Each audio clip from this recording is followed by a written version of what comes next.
is the Glass Cannon Network.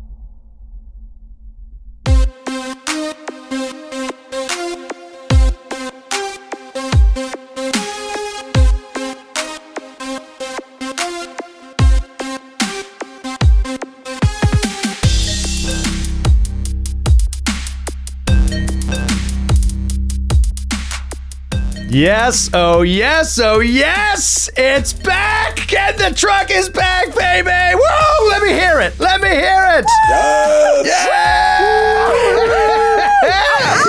Take it off! Oh, man. I think about those people that perhaps are binging this years down the line, and they had no gap between the end of season 4 and the start of season 5. Well, this one's not for you, all right? This is for those people that have been dying, like I have, for what has it been? 7 months or something like that? 6, 7 months? Yeah. Oh, no, longer. Like, yeah, 7 or even 8 months, maybe. Since we recorded? Since we released the last episode of the last season. Yeah. Between that and when this releases, something in that range. It's just so good to be back.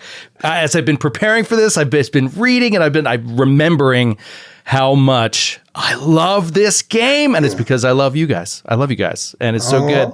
It's so good to be back. I mean, 2 seconds before we went live, Lavallee, classic Lavallee, he just reaches down off camera, wham! Roger Comstone sunglasses. It threw off my whole open. Totally I waited until most of you weren't looking, so you don't get a good that was good. You got it. You got it. For all the fans wondering if Roger's coming back, they know. Yeah. If you were wondering. And that's a good point, Sydney. It's a good thing that I want to bring up right away, which is this premiere of this season of Delta Green is unlike any other one that we've done before, because this is the first time ever transitioning from one season to another. It's all the same characters continuing in a way the same story. We haven't done that before. It's mind-numbing a little bit trying to explain to people, even when it comes to like marketing too, like when we're trying to like market the show and stuff, to try to explain like, well, season 4 is kind of like a new season 1. Like it's kind of hard to get that across, that it's a new campaign of an ongoing story.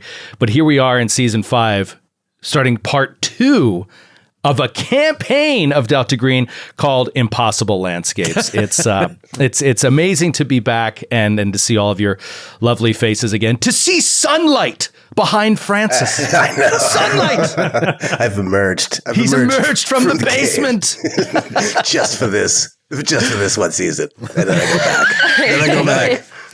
And I go back in my whole Francis, you have made a big move and a big life change since the end of season 4. Talk to us about it. Yeah, I have left the island. I have left one island for yet another island. I went from Oahu to the Long Island. I'm in the Long. You're like Admiral longest. Nimitz. Island hopping. And I shall bring my pestilence and my weapons and my economy to this island as well. I shall bless these native peoples. It's great. I'm so psyched to be back in New York. It's like night and day. Oahu's beautiful, but like you can't get the bagels, you can't get the pizza, you can't get the just amazing musicians on subway stops, coffee shops everywhere. I'm a coffee freak. I love the coffee everywhere. It's like coming home again. It's the great. thing it's is, too, if you allow me to interject, I think conversely, you have access to everything that you had in Hawaii except for a high quality of life. Yes. Very astute But observation. surprisingly, you can get better Hawaiian pizza here. Yes, even better. This is the paradox of New York. Yes, it is true. I mean, everything's great here. I love it. I mean, I'm going to miss Oahu, but I'm so happy to be back. It's the best. It's the best. And not just back. I mean, you're kind of burying the lead. You're back. Oh, and I am fully part of the Glass Cannon Network. Yeah. What's up, baby? I'm living the Naish dream. It's the best. Living the Naish dream. I like that. I didn't want to rub it in. I was like, there's people in the Naish who'd kill for a job like this. This is the greatest fucking job ever. Somehow. I was like, I kind of want to bury the lead because I wasn't sure. I didn't want to make a lot of people, upset out there because Nah. Are you kidding me? It's all Francis fans out there. It's all Francis fans. Everybody was very excited to hear that you were able to come on to the GCN full time. You're actually, I mean, this is just like the little bit of fun that you get to have on this end. But mainly, you've been brought on as a producer, editor, and studio manager. So as we got the new studio up and running, Francis is the guy at the new studio and a big editor of the Gatewalkers campaign. So I'm the guy in the chair. I'm the guy in the chair. Guy in the chair. I will say, everyone is a Francis fan right now, but you won't have truly made it till you start making enemies. Yeah. You'll know your fan base has gotten large when you start getting really, really mean comments. It's coming. It's coming, Francis. I'm ready. Get ready. Sydney, it's so lovely to see your face. I need to talk to the Get in the Trunk fans that are not necessarily, listening to Legacy of the Ancients or something like that maybe they haven't heard from you in a while. So even though I talk to you every day, how you been, Sid? What have you been up to the last 7 months? I've been good. Like Francis, I moved. We were just talking about how we're both in new spots, which is fun because it's for listeners of only Get in the Trunk. They saw me at my old apartment, and now new season, baby, new background, new hair. Everything's different. Everything's so fresh. But no, I've been really good, been working a lot. Like you said, I'm on a lot of shows with Glass Cannon now. So if you're not aware, please go listen to the other shows. There's Legacy of the Ancients, that Skid GMs. It's fantastic. I play with Troy on too many things. But as a GM, which is worse. And it sounded like you said Legacy of the Asians.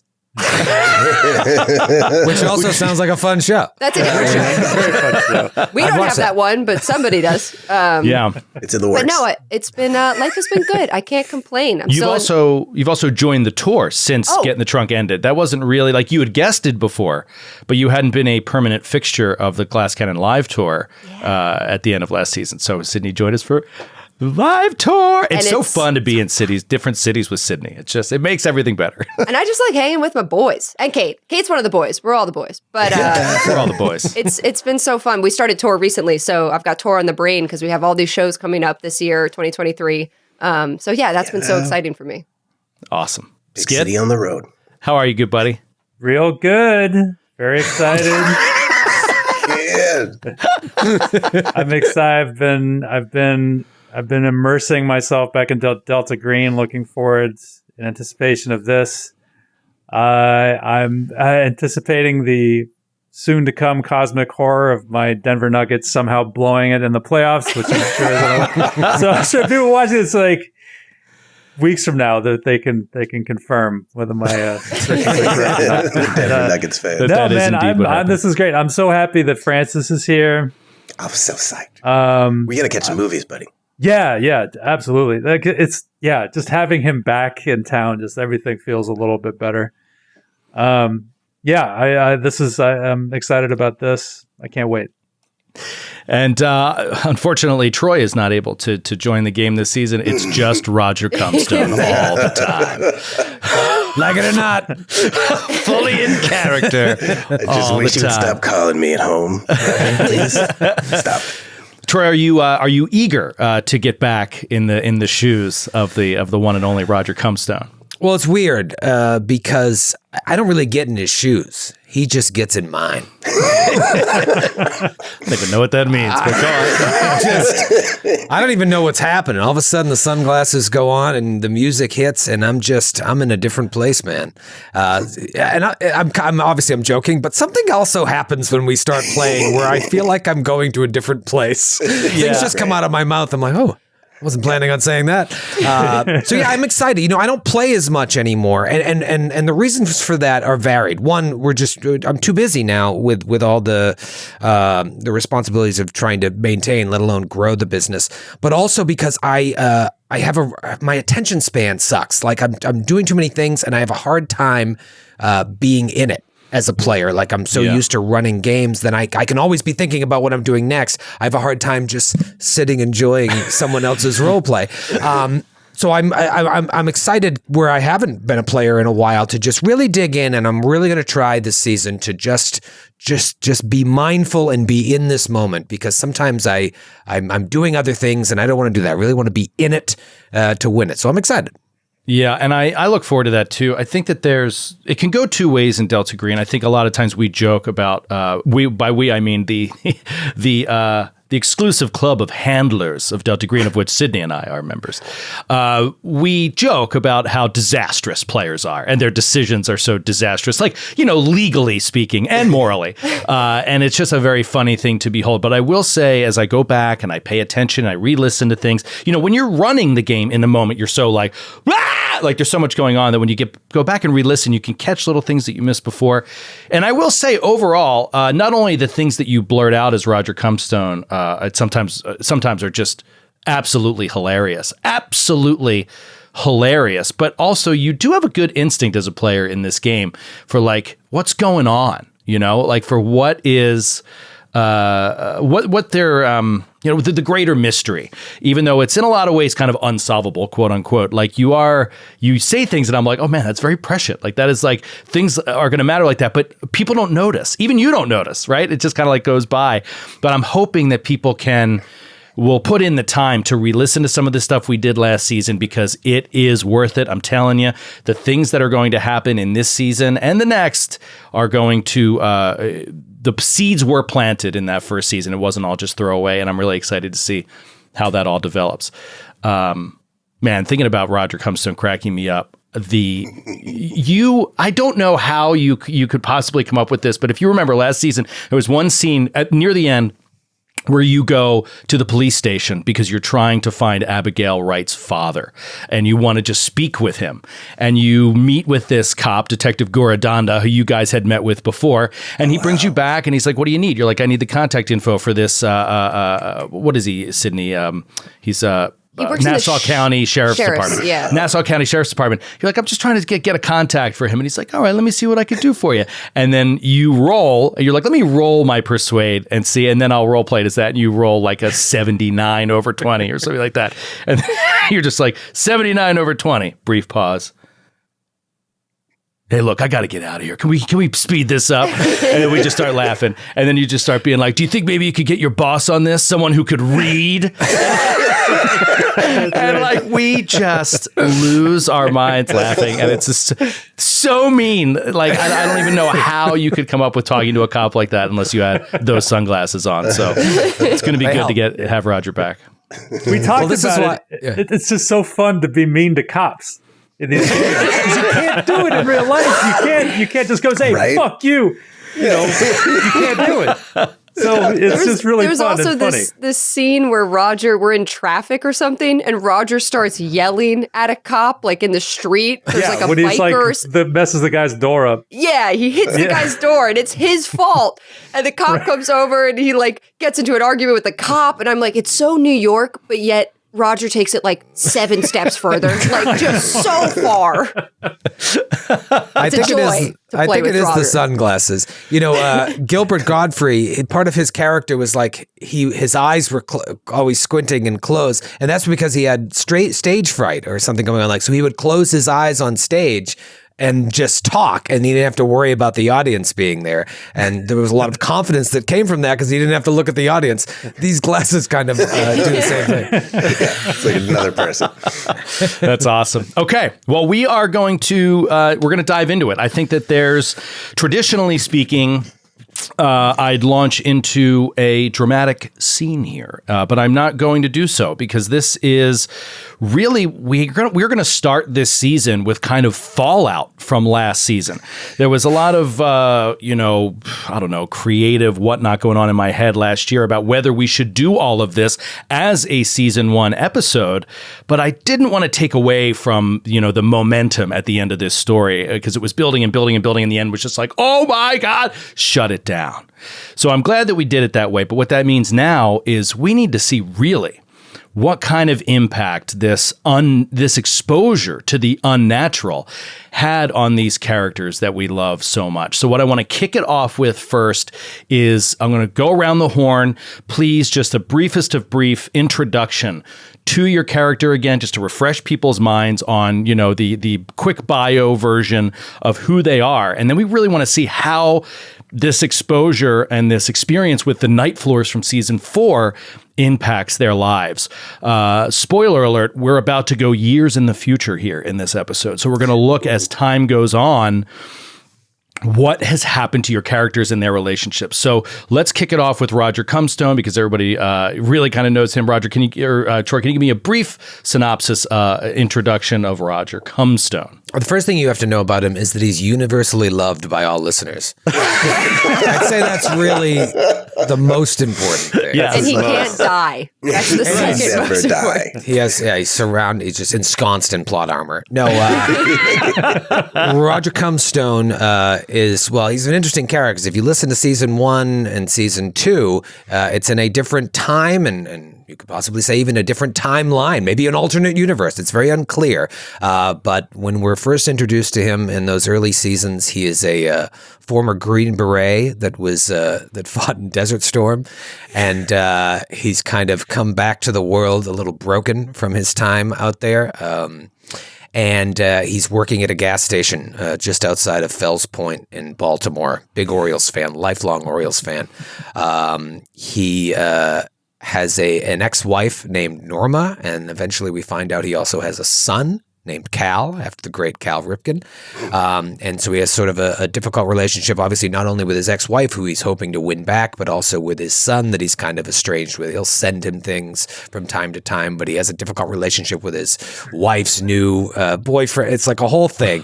And so... I remember that phone call. Troy, if he had a second kid, what would he name him?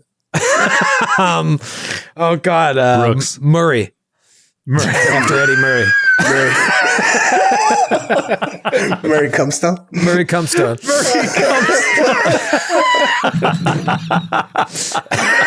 Just keep it all Orioles themed. I love it.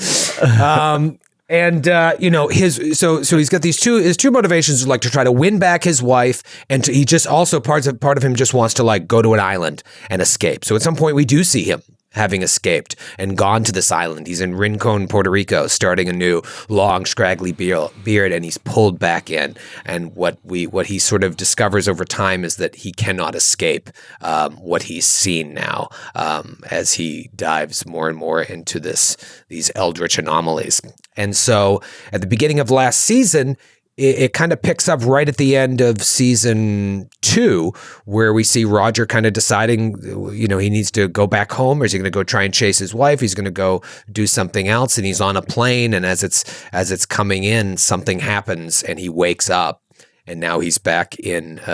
He finds himself as a young man somewhere with like only vague memories of his past. And so it's very unclear, was he taken back through time? Was he brought through some sort of wormhole? We don't know. Does he have some sort of unnatural memory of a future that might exist, did exist? Yeah, it's very... Right.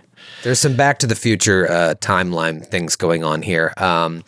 But he is now thrown into another mission. So wherever he is brought back to, even though he's a younger man now, he's still the same old Roger, maybe slightly less grizzled, but no less sociopathic. And he's thrown on a mission in the Night Floors. Yeah.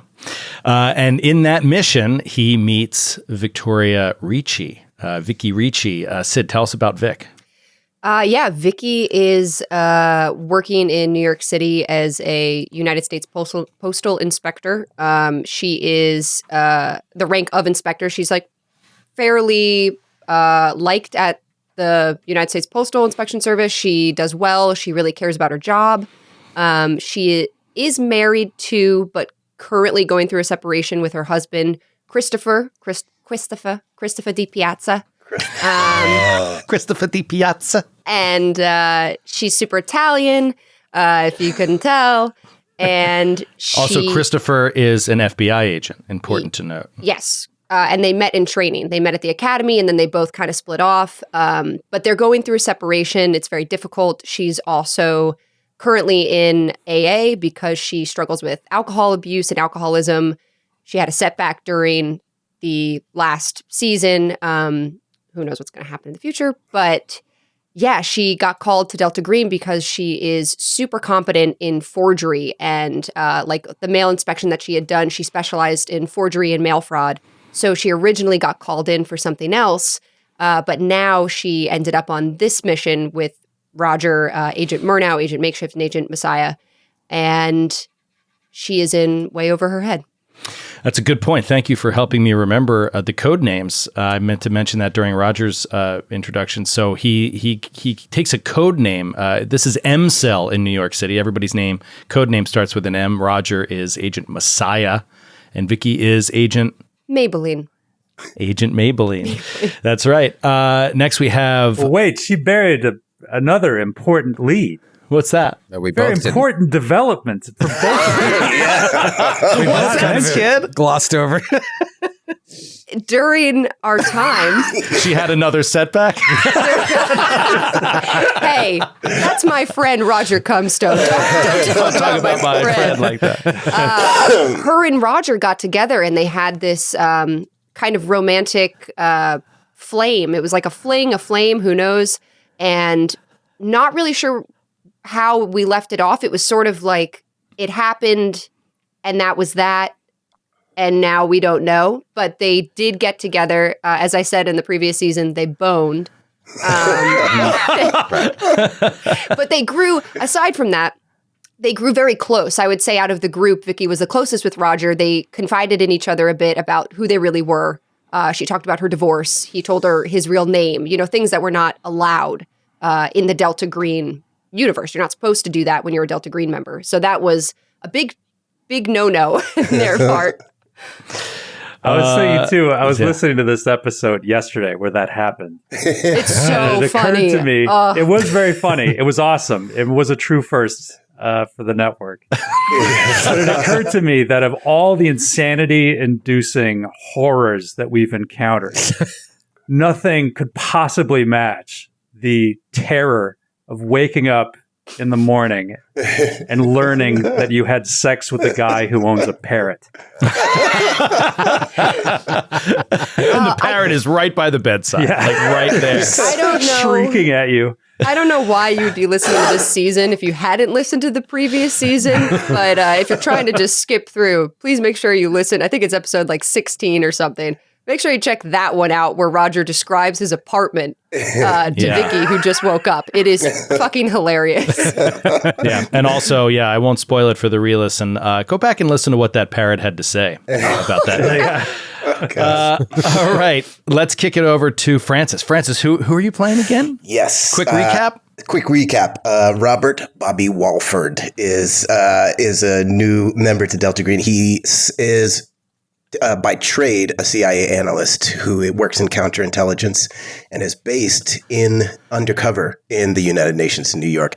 His main bonds are his father, Colonel Warren Walford, who is some kind of clandestine chief, but we don't really know. He's got clout, and he has been like a taskmaster for Bobby his whole life, and he's been chasing his father's respect, and he joined the CIA to try and get that, and he got his Delta Green shot, and he thinks this is the best shot to get his respect and earn his respect at CIA, because he also has alienated himself by doing counterintelligence. Nobody at his office likes him. He is a black sheep of the CIA because he searches for moles.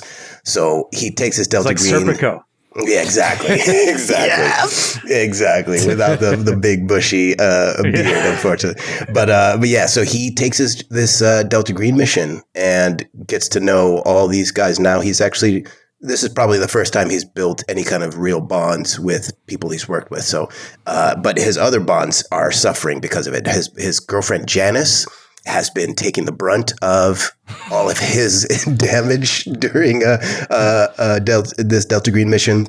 And he's also got his CIA contact, Nikolai Kremensky, who is a defector who he is watching over in the New York City area. He's like a good kind of like, I guess, work colleague that he's like connected with, and he wants to find out more because he seems to be connected with his father, the colonel. So there's a lot there to mine, but those are his three main bonds: Janice, the colonel, and Nikolai Kremensky. And this experience that we had in the night floors at the McAllister building in 1995 in New York City, this was Bobby's first Delta Green operation. Yes, Yeah, yes. he was So a he's real reaching for true it. rookie. So if I remember correctly, Bobby spends most of the time being like, "What is going Yeah, on?" he's most of his time cleaning his shorts and taking drugs. That's what he does. Yes. Try to level up. I did appreciate your reactions to the unnatural. It felt very natural. Skid, talk to us about Dr. Neil Bachman. All right. Yeah. So I'm playing Dr. Neil Bachman. I miss it so much. So he is a former surgeon, native New Yorker, and he just sort of abandoned the medical profession to pursue his true passion, which is art. He is a filmmaker. I was originally inspired by Neil Breen, but I was saying, I think he's a better director than Neil Breen is, but that was where I kind of started. Because Neil Breen, if anyone knows the director Neil Breen, he started out as an architect. He had a full career as an architect, and he just threw it all away to become one of the world's worst film directors. So that's kind of a similar arc. And he ran into something unnatural he was doing a sort of surrealist avant-garde documentary about pre-Columbian contacts, tribal people in the Amazon basin, and I ran into something that he won't talk about. And that was his first, and then that's how we got embroiled in his first Delta Green operation. So he has 3 bonds. His mother, Johnny Bachman, who lives on the Upper East Side, which we've well established is the best place for someone like her. Fran, his friend, who works she's a writer at Vanity Fair, I think. And then there's Noah, who is my long-suffering assistant. He's my final bond. So he's got a rich, full life. A rich, full life. Yes, I love it, and I can't wait to get back into this. So let's start talking turkey on what happens following the events of the night floors, which, by way of a very, very brief summary, an artist named Abigail Wright went missing in a building, suspected unnatural causes based on an FBI investigation that saw a symbol in her apartment. These 4 agents were called in to determine if her disappearance was caused by the unnatural, and it turned out it was. Shocker. And what they found was very similar to what Troy mentioned many times during the season, Rosemary's Baby. They discovered an opening within the apartment that opened to a world that seemed to almost go back in time, maybe, or something. There was old 1920s kind of jazz music playing, and they met a bunch of weird kind of personalities that seemed to have no concept of what the real world was or what was happening in the real world. And all of this exposure to the unnatural has caused some sanity loss in the characters. It also caused some damage to their bonds as they projected that sanity loss onto their bonds. And in the end, the players there's so many details to go into, you would need to re-listen, but eventually the players decided that the best solution for this would be to burn down the building, because it also affected every tenant in the building. Not a single one of them that they met seemed to escape this poison of the night floors, as it was called, which seemed to ruin their lives. They no longer ate, they no longer drank, they no longer seemed to even use the restroom, yet they appeared totally normal and totally well fed. Very strange, very unnatural, and this exposure has really put these characters at risk in their real lives, and that is what we deal with today. So first, years are going to pass, as I said. Years are going to pass, and we are going to do these years in segments. So I'm not going to, you're not going to really know how many years are eventually going to pass, but we're going to have things pass in chunks and segments, and I want you to kind of decide tell us the story of your character in that time. And the first time that we are going to end this time is kind of going to have a background relation to Delta Green itself. So we'll see how this all kind of plays out. But the initial chunk of time is going to cover roughly if I'm not mistaken, October 1995, which is it's the month after the events of the Night Floors, to 2001. So a 6-year time period is just going to go by in an instant in terms of our gameplay. And I would like you guys to think about, what do you think happened in your characters' lives in that time? What happened to their bonds in that time? And we're going to pick one home personal pursuit that you want to choose that will mechanically affect your character. But otherwise, feel free to tell any stories you want about what happens in that time. So I am going to pick Bobby to start. Bobby, I'm going to start with you, put you under the gun. Okay. And I'm going to ask you a direct question. Prepare this, guys, because I may ask others of you this direct question. Does Bobby stay in Delta Green? I think that's like an important first question. Does Bobby maintain his membership in Delta Green after this initial operation? Yes, he does. Yeah, he is. I mean, he had his mind blown. He had his whole world shook, but he knows it's the main. He knows it's like the ultimate in the clandestine services, and he knows this is where he needs to be. He needs to find more answers to what he's seen, so he's got to stay with it. Yeah. Absolutely.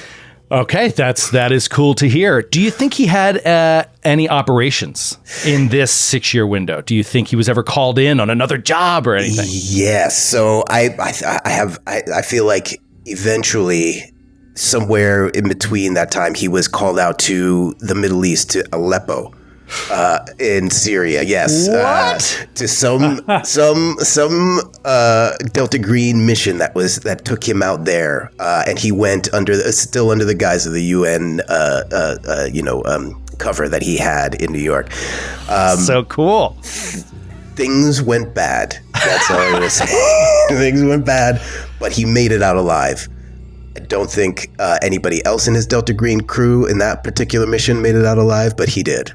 Yeah. Whoa. Wow, like a lone survivor situation. Yes. There's something else. I don't want to stifle your creativity at all. I think this is amazing. But there is something important in my reading of Delta Green that you wouldn't know.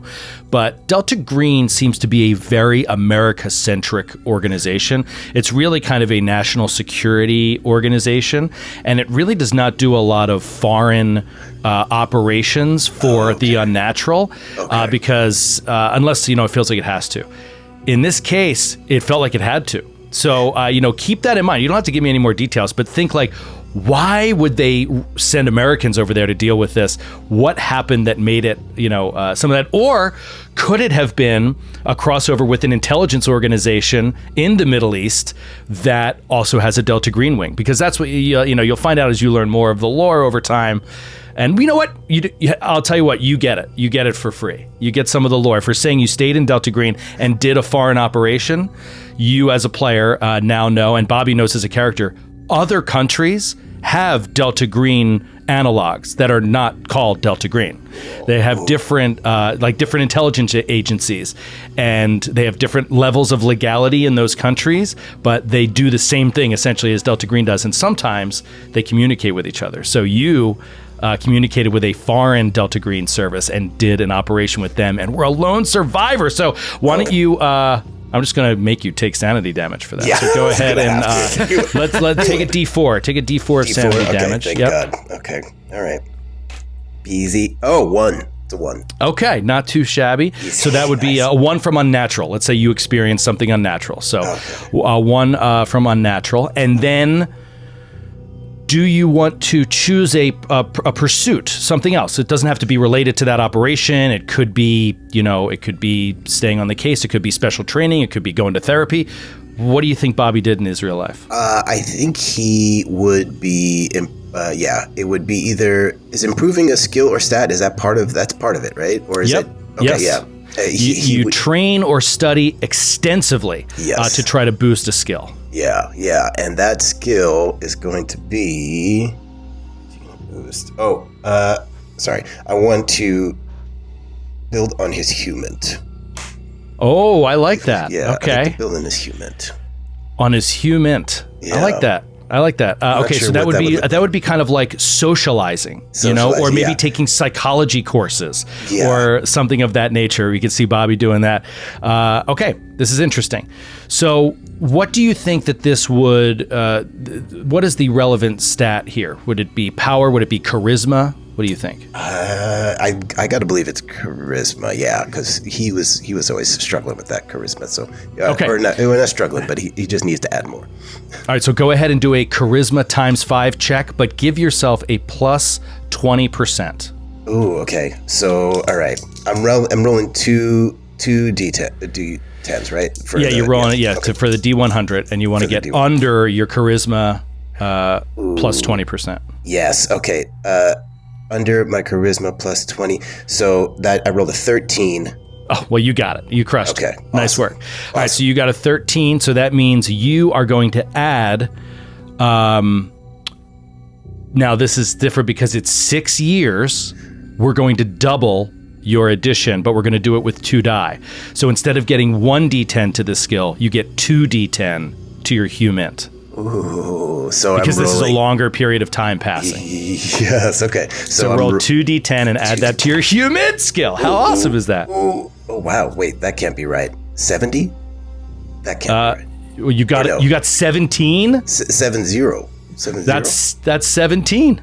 That's 17. Holy crap. Okay. That's amazing. Right. So you add 17 skill points to your human. You know what? Marinate on that and think about what that means for you. What did you change in your life that you got to? You start to get to understand people so much better over a 6-year period. Maybe he stuck with Janice. Maybe he worked it out with Janice. I don't know. I don't know. That boost in charisma, you got her back. It's such a crazy relationship. That's so us. Oh man. Well, I'll tell you what. This isn't anything technical. It's pure flavor. But do you want to get back together with Janice and do you want to make an honest woman out of her? I don't know about that. It's Janice who was bad. I'm sorry. It wasn't I don't know. who was bad. I don't know if Janice wants to get tied down by this situation. And you know what? You have time to think about it. It's only 2001 right now. Spoiler, we're going to go past 2001. So you have another chance to, if you don't want to get married in that first 6 years, it could be a little later. It's up to you. Yeah, I don't think Bobby's ready to pull that trigger. I don't think Janice is ready to really jump on that train just yet. I love it. We're going to work on it. All right, let's sit on that and go over to Vicky Ricci. Let's go to Vicky Ricci. For 6 years following the events of the Night Floors, talk to me about her psychologically, what happens in her life. Yeah. Vicky needs a vacation after everything. Desperately. And her and Roger had talked about, he talked about his dream of being on an island, and they kind of joked about this island thing. And it kind of I just want to hop in real quick to say that anybody can talk during anybody's thing. So if you have something you want to chime in, feel free. And if you two want to work together on what you did over the next few years, feel free. I feel like we got to talk about this. Yeah. Okay. I think I'm calling you up. I feel like we should talk. Wow. Seems like more than just seeds were planted in those early seasons. Amazing. Do you want to hear what I was going to say? Yeah, I do. I don't want to say anything. I feel like we should talk. She was going to take a vacation with Christopher. Right. Did you want to call me? Yeah. So this is complicated, right? So what year is it when this ends? October of what? 1995. 1995, this period starts. It's going to end at the end of 2001. No, but when did the Night Floors end? September of 1995. September of 1995. Okay, so I still could have been in Desert Storm. His timeline is so fucking crazy with this jump. Because that was 90-91 was the Gulf War. So yeah, this would be 4 years after. That's fine. Okay, so now what year is it? It's 2001. Okay, but we're not there yet. We're talking about what happened. What happened in that interim? Yeah. This is complicated, right? Because he's at the gas station and his, future wife in another timeline comes up and is like, "I'm still waiting for you." So this is a big choice. Does Roger go that was that his way? final scene. Well, not the final, but one of his final scenes was with Norma at the gas station. Does he pursue? I feel like, maybe you're getting ready to leave and you get a phone call.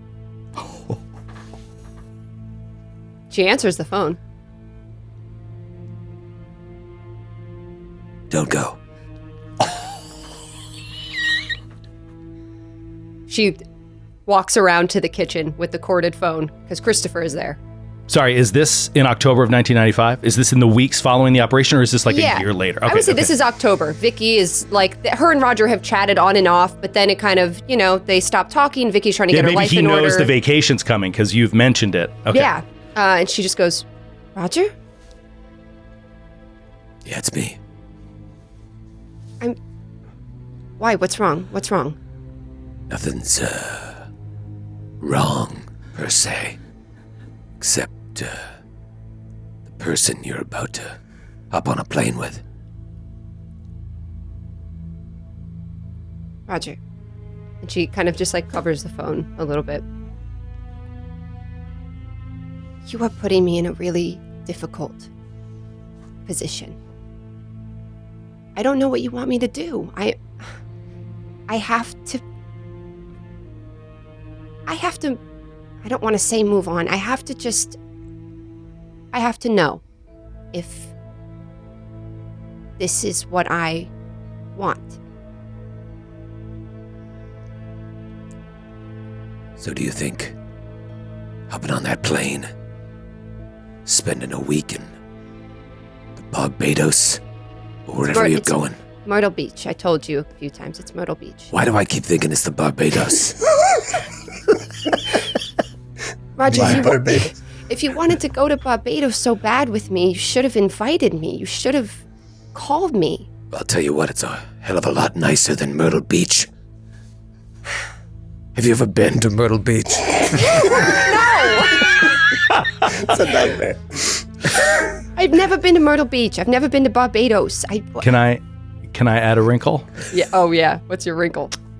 My wrinkle is that you're going to Myrtle Beach and you don't even really want to go, but you're going because Christopher wants to golf every day at Myrtle Beach, and you're just getting dragged along there, and he's going to golf all day while you do your own thing.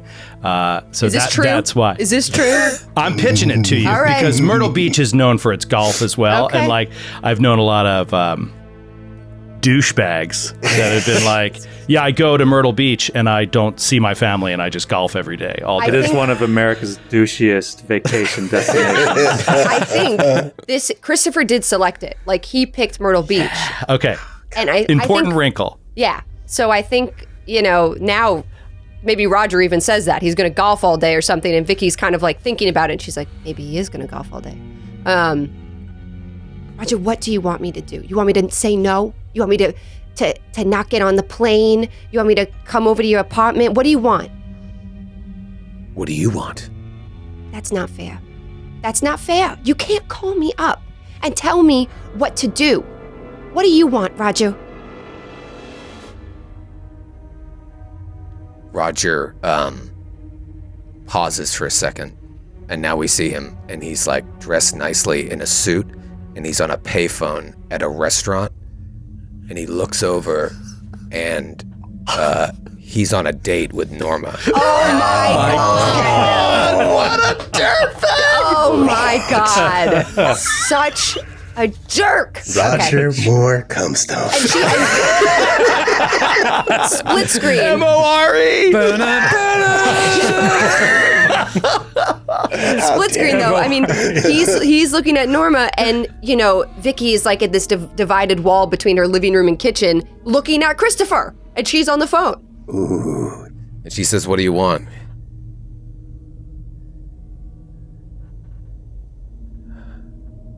Roger? I'm here. I wanna get away. I wanna get away with you. He says it without even knowing if that's what he really wants.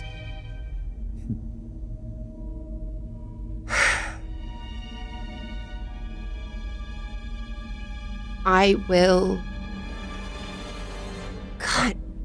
cancel this trip if you mean it. But if you don't mean it, Roger, I'm going. I mean it. Please deposit another 5 cents, please. I mean it. I mean it. Cancel that trip and move out. And we'll go on our own trip to the real Myrtle Beach The Barbados. You've seen the ads, I see. The real Myrtle Beach. I've seen those ads. A long pause. Okay. And she says, when? Where should I meet you?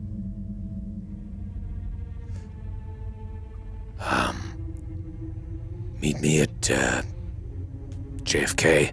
I'll call you when I get the tickets. I'm gonna get 2 tickets in a nice hotel. Maybe an adults only hotel. Adults only hotel. Smiles, she's confused. She's confused. Adults only hotel? It'll be real nice. The kind of hotel where they put a mint on your pillow and where you have a full bar. You can drink as much as you want and they just refill it Maybe twice a day.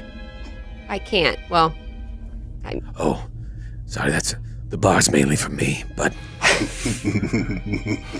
anyways, I'm good. I'm glad we're doing this. I gotta go plan. I gotta go and get this all squared away. But I'll call you with what time the flight is, and I'll meet you at JFK, and we'll start our life.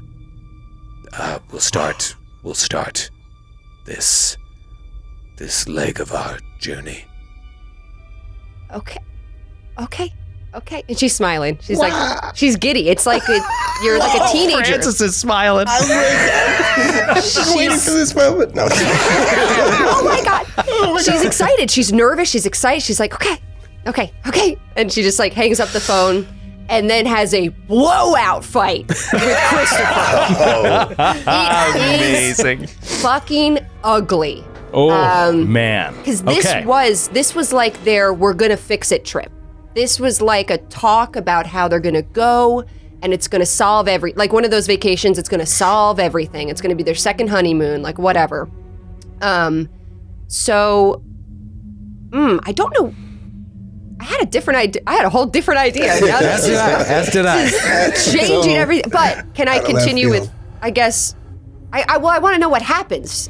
Okay, so let me talk about mechanics for a second. I'm going to break in here, and I want everybody to keep this in mind. Bobby, this won't happen to you until the next segment. Anybody can do this at any time. There's a rule that we have to do. You have to lose a bond. Yeah. And so, in this situation, yours could be Christopher, if you want. And by the book, it is straight up, you must lose a bond due to alienation, betrayal, or death. You can kind of choose how that story is told, but you need to lose one. You and also you gain a bond when you lose a bond, so you kind of can figure that out. That could be this situation, or it could not. We can put that away. This could also be just gain a new bond. Because even if you're not with Christopher, he could still be a bond. It doesn't mean he's not a bond necessarily. So there's a couple different ways you could play this. Were you thinking of any particular personal pursuit in this time frame that I haven't mentioned yet?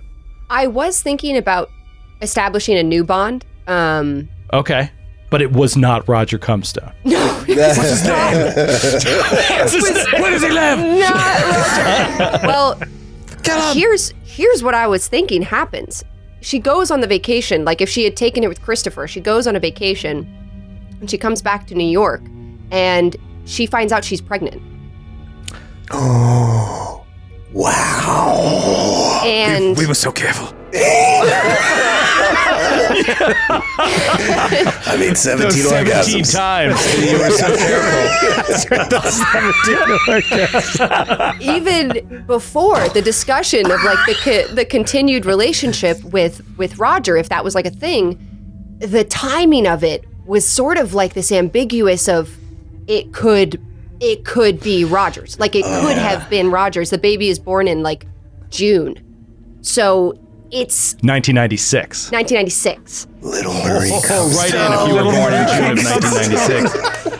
So she has a son who in 2001 is 6 years old. Wait, that's bad math. 5 years old.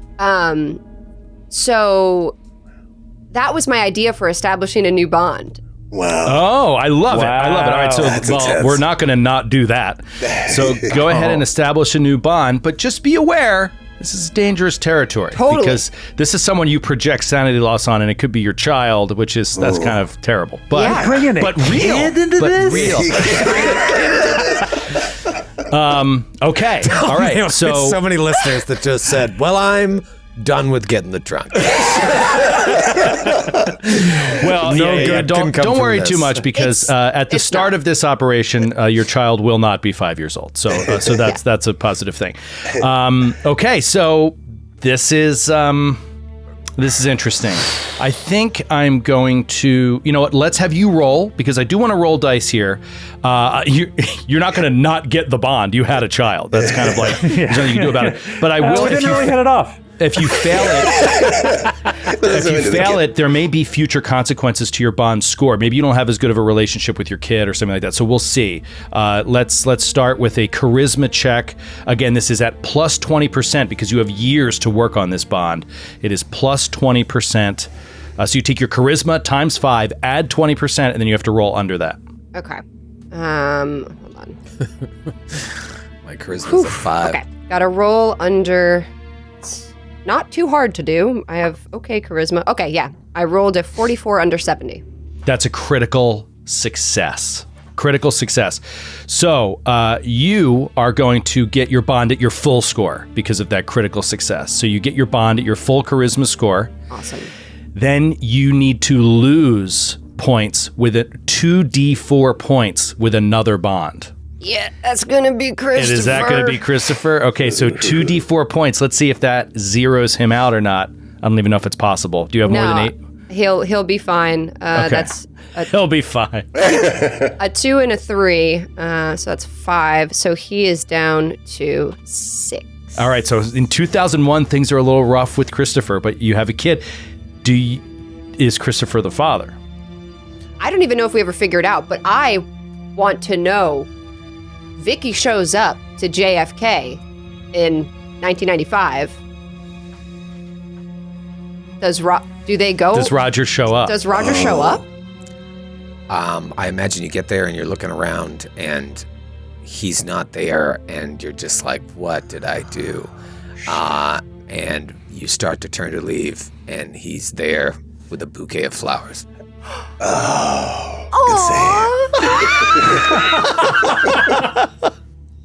Do they go on vacation? They do. And so now, Oh man. so now we gotta, this changes everything. I tried to come in like, really, I have ideas, but now I'm just kind of going with the flow here. Wow. And if we can hop over to me for a second, I think that this is going to be a big decision point here because I have 2 bonds. One is my African gray parrot, Jimmy. Jimmy. And one is, as written, love interest, Norma. In Yes. season 1 and 2, it was ex-wife, Norma, is love interest. Now, that bond already took a hit. It went from 5 to 4 when he had that, he wouldn't take the drugs at the at the thing, and he blew up at her, and then there was another instance. So he's hurt that bond a little bit. Kind of thinking, because I think it might be interesting, that Roger really pursues Vicky and in this 5 years proposes to her. I was not prepared for this. Neither was I. First network wedding. When I heard that she was going on vacation with him, it changed everything. When does she tell Roger that she's pregnant? God. On vacation? That poor No, child. I don't think she even knows. Okay, so on vacation she still doesn't know. Doesn't even know. And I don't think she shows. Like, she doesn't show a lot, so it's Well, definitely not on vacation. If it was like October, yeah. Right, yeah. But I don't think she And you're not drinking. You're like trying to be good. So, Yes. you know, Right. My God. you know, and Roger respects that. Roger was always respectful of that. But it Yeah, I also think- doesn't arouse any suspicion in Roger because Right. he's like, oh, she's recovering alcoholic. God, this is brilliant. And I think, it's probably not until January that she is like, oh my God. Like, fully realizes it like a lightning bolt, like gaining the weight, sick in the morning, like all the things. And she's like, I'm fucking pregnant. And a woman's intuition. And she goes to the doctor, the gynecologist, pregnant. She does the math. They kind of figure it out. And she immediately tells Roger. It'd be crazy not to. Does she tell Christopher?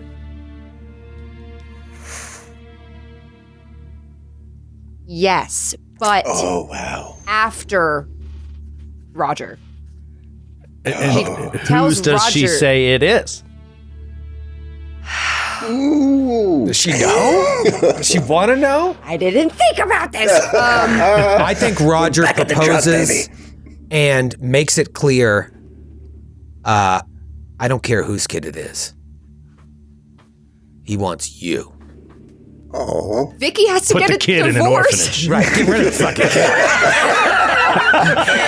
Yeah, whose kid it is. I'm interested in you. I don't care about that kid, whoever it is. Get in the truck. Come for this elder abuse. Stay for the child neglect. I Circle think, of life of the Glass Cannon Network. I think Vicky doesn't want to know. I think her attitude is that it doesn't matter. It doesn't matter whose kid she is because she also wants to be with Roger. She doesn't want to be with Christopher. It's not right. Like, it doesn't feel right anymore. Okay. Can I roll dice to see if it matters to Christopher? Oh, yeah. Or do you want to choose if it matters to Christopher? No. I think roll dice. Absolutely roll dice. Okay, I'm going to say that if I roll under 80, he cares. Okay. He does not seem the type to just like go with the flow in that way. But if I roll super high, he will be, and it might be even a little bit more complicated. 29. So he is. When you say it could be Rogers, flies off the handle. Okay. I think they get divorced also. Like, they do finalize their divorce. Also, Roger proposed, and she's still legally married. So she has to legally get the divorce. It's a whole thing. It's like, a year of back and forth fighting, and that now there's a child involved, and it's like... Oh, it's messy. Yeah, Messy. It's super messy. And Roger's like, figure your shit out. We are building such an amazing backstory here. All right, so then what happens? When does Roger propose, roughly, between 1996 and 2001? Well, I mean, I think he understands these complications. She's still legally married, and there's a child coming in. There's a lot of complications. I think he makes his intentions known, whether it's a true proposal or not. Like, gives her a promise for it. It just makes it clear that like he wants to be with her, and that he's going to be there for her. And if somewhere, I think within the year after the baby's born. And he sees this Hulk come out of her. It's just Shredded 9-pound, 2-ounce infant. He's like, will you marry me? No, I think that, I do think that seeing that's a kind of an interesting story. He sees the child and he's there and he's standing at like the nursery, like looking through the glass while it's in the nursery. And he's like, that might be my kid, he says to somebody walking by. You see that? You see that baby? That might be carrot. mine. Yeah. And it's a boy. Murray. It's Murray. It's Murray. I didn't see Vicky having Murray. I didn't know that was going to happen. I mean, Oh, God. it's not Cal. I think, I think he sees that baby and then he's just staring at it. And he walks back into, like, while she's in recovery and proposes to her in the recovery room. Wow. What does Vicky say? Yes. She says yes. Wow. Holy shit. All right, I'm going to... This is so ridiculous. green All right, match. Troy, you have not picked a mechanical thing yet. I think I'm going to establish a new bond with Vicky. Okay, so Vicky's going to be establishing a new bond. And So go Norma ahead and will take roll the hit. charisma. I did not think we'd do this at all. I was trying to keep it aligned with the original storyline, but I think it's much more interesting to have it be divergent. Who knows? I love this. God. All right, so what do I do? Who am I? I am so surprised by this. I can't. I think it has to be a good thing because it's wonderful for me, who was like crafting this whole thing, to be like floored. So I know the audience is going to be. So this is freaking great. All right, so go ahead and roll charisma times 5 and add 20% to your charisma. My charisma's 5. So that brings So it to 25 so plus it's 20, 45. Okay. And I rolled a 79. 79. Okay, so we're going to go ahead and you only get 1d4 points with your bond with Vicky. Okay. So, it's just something about the... I get 2. 2 points. Okay, so you're establishing that bond. You're going to have to work on that to increase that. You know what I mean? And you really can't project on her. So it's an interesting dynamic. But it could go awry, Yeah, exactly. And it's still early. It's still early in the grand scheme. It could go awry. What that tells me is that this is tenuous. Yes, there's a child. It might be his. Yes, she said yes to the proposal, but it's not a very strong bond. So it's either going to get stronger or it's going to go the other way. Yeah, and I think that part of the reason for that could be the night floors. There's you can share in that experience, but there's also something about it that is so strange. And I can't imagine how many times, Vicky, you must imagine your wedding. You saw it in there over and over and over with Christopher, over and over and over. It's got to be a really weird thing. Too long without talking to Skit. Let's get Neil involved. Neil, sorry, who are you going to impregnate? Oh, sorry. Do I take damage on the Norma bond? Sorry.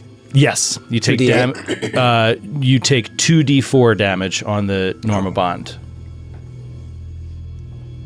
Okay, so it's still active. It actually brings it down to a 2, so it's the exact same. It goes from a 4 to a 2. Ooh. Okay, Wow. so describe to me what is happening just generally with Norma. Is she just a friend now? I think he eventually had to tell her. I think he might have been like playing both sides for a little bit until he fully committed, came back from the vacation and was like still answering her calls, maybe even still went out with her a couple times, but he wasn't there. He was just thinking of Vicky. And then hearing about her being pregnant was enough for him to fully commit, but he still didn't know how to tell Norma. So it's kind of just been stretched out, and now she knows that he's moved on, but I don't think she has. Okay, interesting. All right, Neil Bachman. What does Neil do in the years? Sorry. We'll go to Neil, and then I want you two to think about Delta Green. Are you ever called by Delta Green in this 6-year period, or do they leave you alone? Think about it, and I'll come back to you. Neil. I think Neil leaves Delta Green. Okay. Even if they do call him, he doesn't accept any other assignments. Because I'm done. And in the interim, he has been directing his energies into making this new movie, and the one that he's been storyboarding. And it's basically, it's a surreal horror film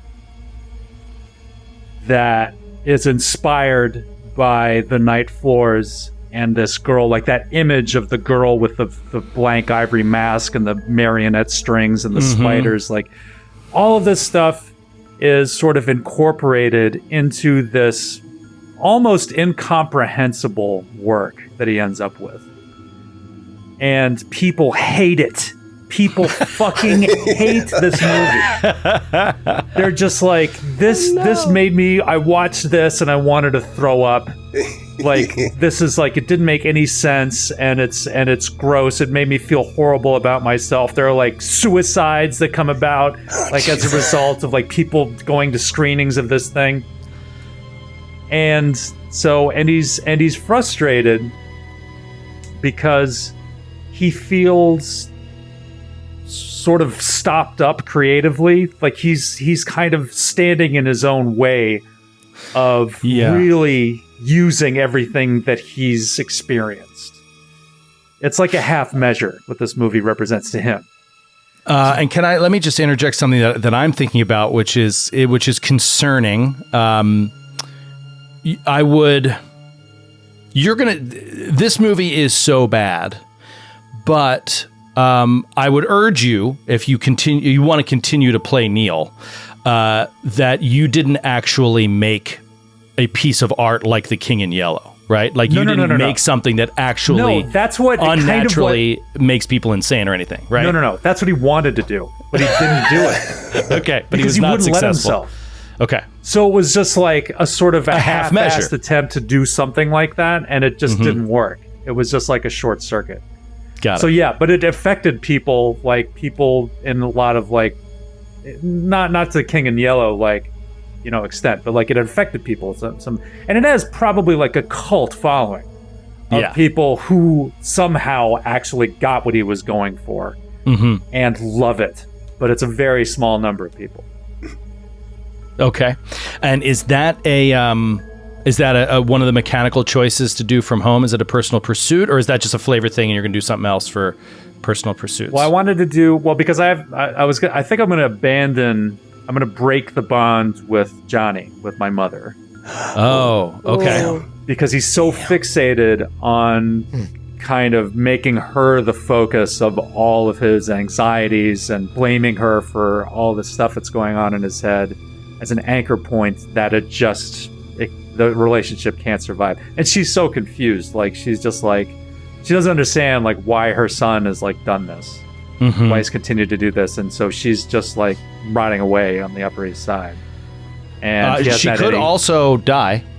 You know what I mean? If you want that to be the story, in that 6-year period, your mother could pass. Or she could pass later, and you have a kind of an estranged relationship. What do you think you'd prefer? I don't think he might not even know if she's alive or dead.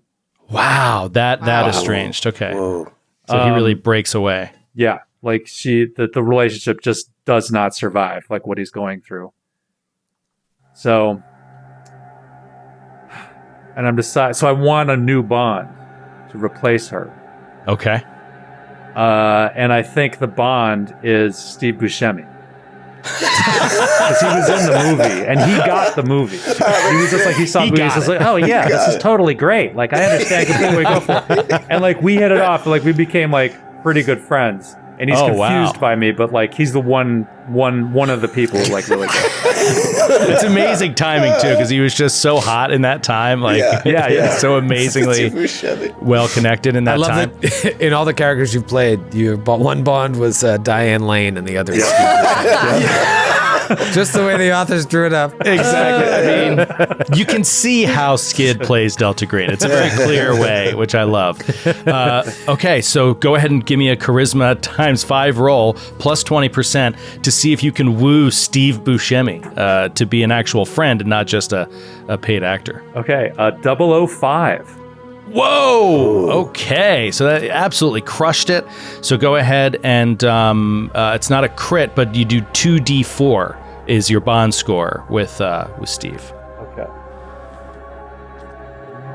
But it sorry, and I'm gonna say, because I'm looking at some rule stuff here, it has to be minimum half rounded up. So, but if you go over that with your 2d4, I think half your charisma. Half. Right. Okay.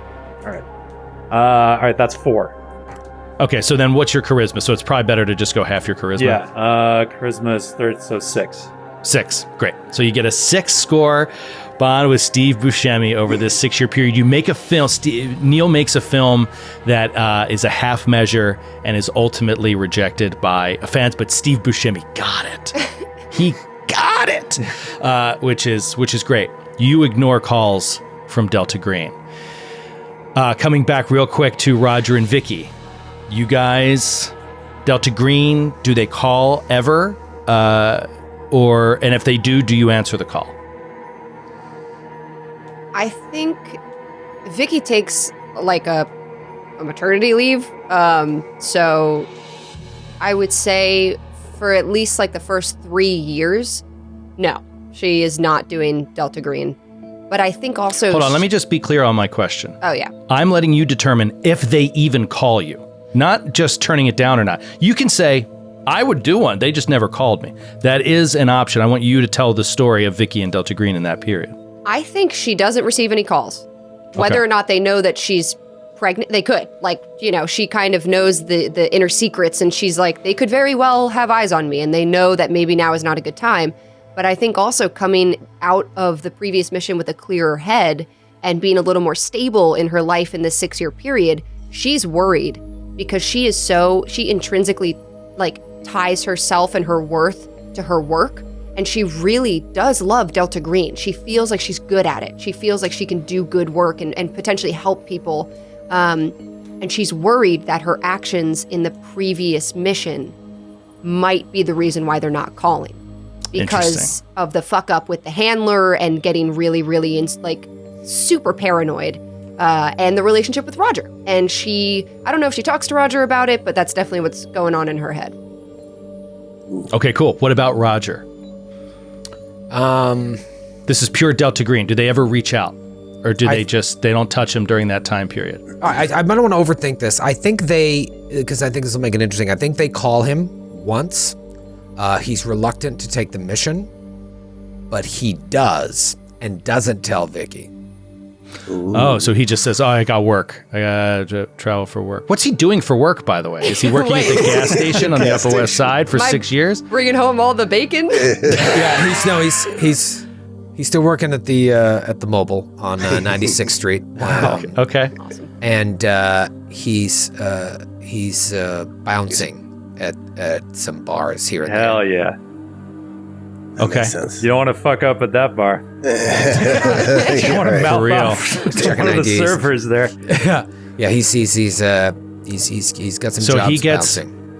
So Vicky, Roger got a notice from his boss that came from the franchise regional head, which is really impressive, and about what good work Roger is doing, and they'd like to send him on a retreat to Ojai, California, to go to a mobile leadership conference for potential up-and-coming regional managers of mobile chains, which is obviously a cover for a Delta Green mission, which Roger takes without telling you. Yeah, and she's really proud of him. And happily, supports him. But in the back of her mind, she wonders if he is lying. Isn't she a forgery expert too? Yes. Roll human. Oh, yeah. Okay. Yeah, something about that flyer. Yeah, why would you show her a piece of paper, you idiot? Manager Cumstone. I like the sound of that. Stars in his eyes. My human is so high. That's a Should I just suspend to say? 23 under 80. Okay, wow. Interesting. So you suspect that is not the reason he's going out there. I'll leave it up to you to decide what her suspicions may be. Roger, this Delta Green mission, I don't need any details of it, but how does it impact you psychologically? Does it impact you? Is it a null result kind of mission? Because, that can totally happen. I've talked to friend of the show, Matt Jones, about this. I think the ultimate baller move as a handler would be to have a Delta Green mission where it was not unnatural. Just once, so that your players really never know the next time you play if it's going to be or not. Yeah, I mean, going back to season 1, season 2, Roger, there's this this hunger, this need to get back to it. It calls to him. Even when he gets what he wants in life, it's not what he really wants. He's searching for something. And now that he's been pulled through time or whatever, there's still this something scratching in the back of his head, calling him back to it. And so I think when he gets that call, he's amped. He can go have his drug, and it doesn't hit like the Night Floors mission. And so now it's actually made it worse, where he's seeking that. And maybe he starts drinking a little bit too much. Maybe he starts going down a darker road because he's trying to recapture that feeling. He's looking for something. Okay. Jones, and it's like the Apocalypse Now, where he's in his underwear just doing Tai Chi.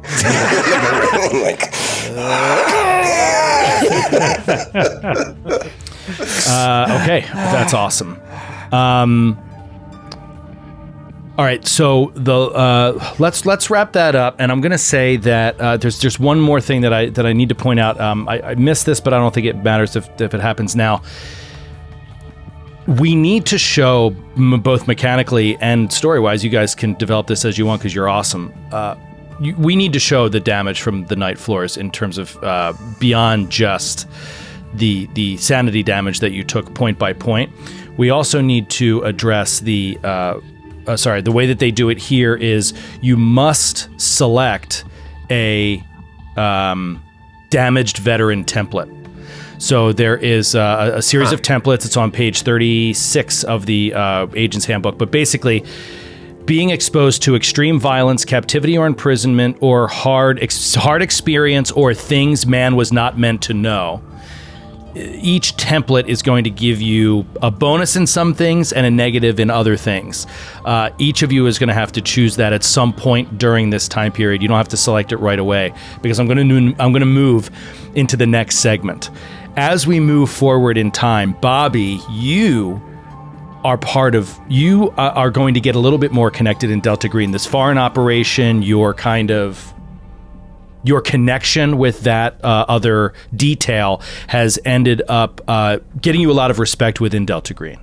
So I'm going to say that you actually, quote unquote, move up in Delta Green, and you are read in on a little bit more details than most people would be. And one of the things you are read in on is that in 2001, Delta Green goes from a kind of an illicit, illegal operation to being government sanctioned again. And this is where we first hear the term the program. At this time, Delta Green goes in to become, the program, and you need to choose at this point whether you want to be under the government-sanctioned Delta Green or in what we call the Outlaws, which is just the non-government-sanctioned Delta Green. There are minor philosophical differences, but both of them, neither is evil, and there's no moral compass to either of them. It's just more, do you want government oversight, or do you think Delta Green should operate completely on its own without government oversight? You can kind of choose at this point which way you go. Oh yeah, no government. We're going all Delta Green. Going outlaw. Okay, yeah, great. I love it. So you would be in what's called the Outlaws, but it's still kind of very vague to you. You're not really read in on a lot of stuff, but you know enough to know that there are some people in the government that are reporting this to congressmen and stuff that was not happening back in 1995, 1996. So things are starting to change a little bit with the organization. Now we're going to move forward another chunk of time. We're going to go from 2002 to 2009. 7 years. Oh, wow. 7 more years pass. This is when the old camp, the old adventure took place. The old exactly, which is part of the reason why it's a point at which we kind of not have to decide, but we wonder what Roger would be involved here. Is it a Roger that just has different bonds, or is Roger not even involved in this timeline, in this operation? That operation happened in 2009. So it's been a while, but I'll cycle back to you, Francis, to check in with Bobby. Is there anything you want to do in that time? And talk to me about your bonds in that time. Remember, you have to lose a bond. You haven't done that yet. Yeah. So in my last one, I improved a skill. Okay, so I'm basically, this is a new personal pursuit, basically, that for this chunk of time. Oh, okay. Personal pursuit. Love it. So, wow. Okay, so Bobby's personal motivation is to really get to get his father's respect, to get the colonel's respect, but he still is the colonel is still off in his own kind of ops, he does his own thing. He's totally removed, so he's just part of his goal is to try and get him to really see him as a formidable person on his own right, gain his father's respect. So he's got to, I think at this point is where his drive to get higher in the ranks of Delta Green is hurting his Janice relationship again. It's it's this roller coaster ride, me and Janice did. Bob. So I think it's got to be Janice. It's got to be Janice that I lose. Oh, because he can't. I mean, he can't let go of the bond to his father. Like, even if like his father's just, you know, keeping him at a distance and keeping him like, you know, in the dark about all of his other covert works. But yeah, like he's got to just keep. Yeah, I think he's got to keep at it, keep growing with Delta Green, and in the process loses Janice after many back and forth fights, and she's endured so much of Bobby's mood swings, his lies, his secrets, his drugs. Yeah. Okay.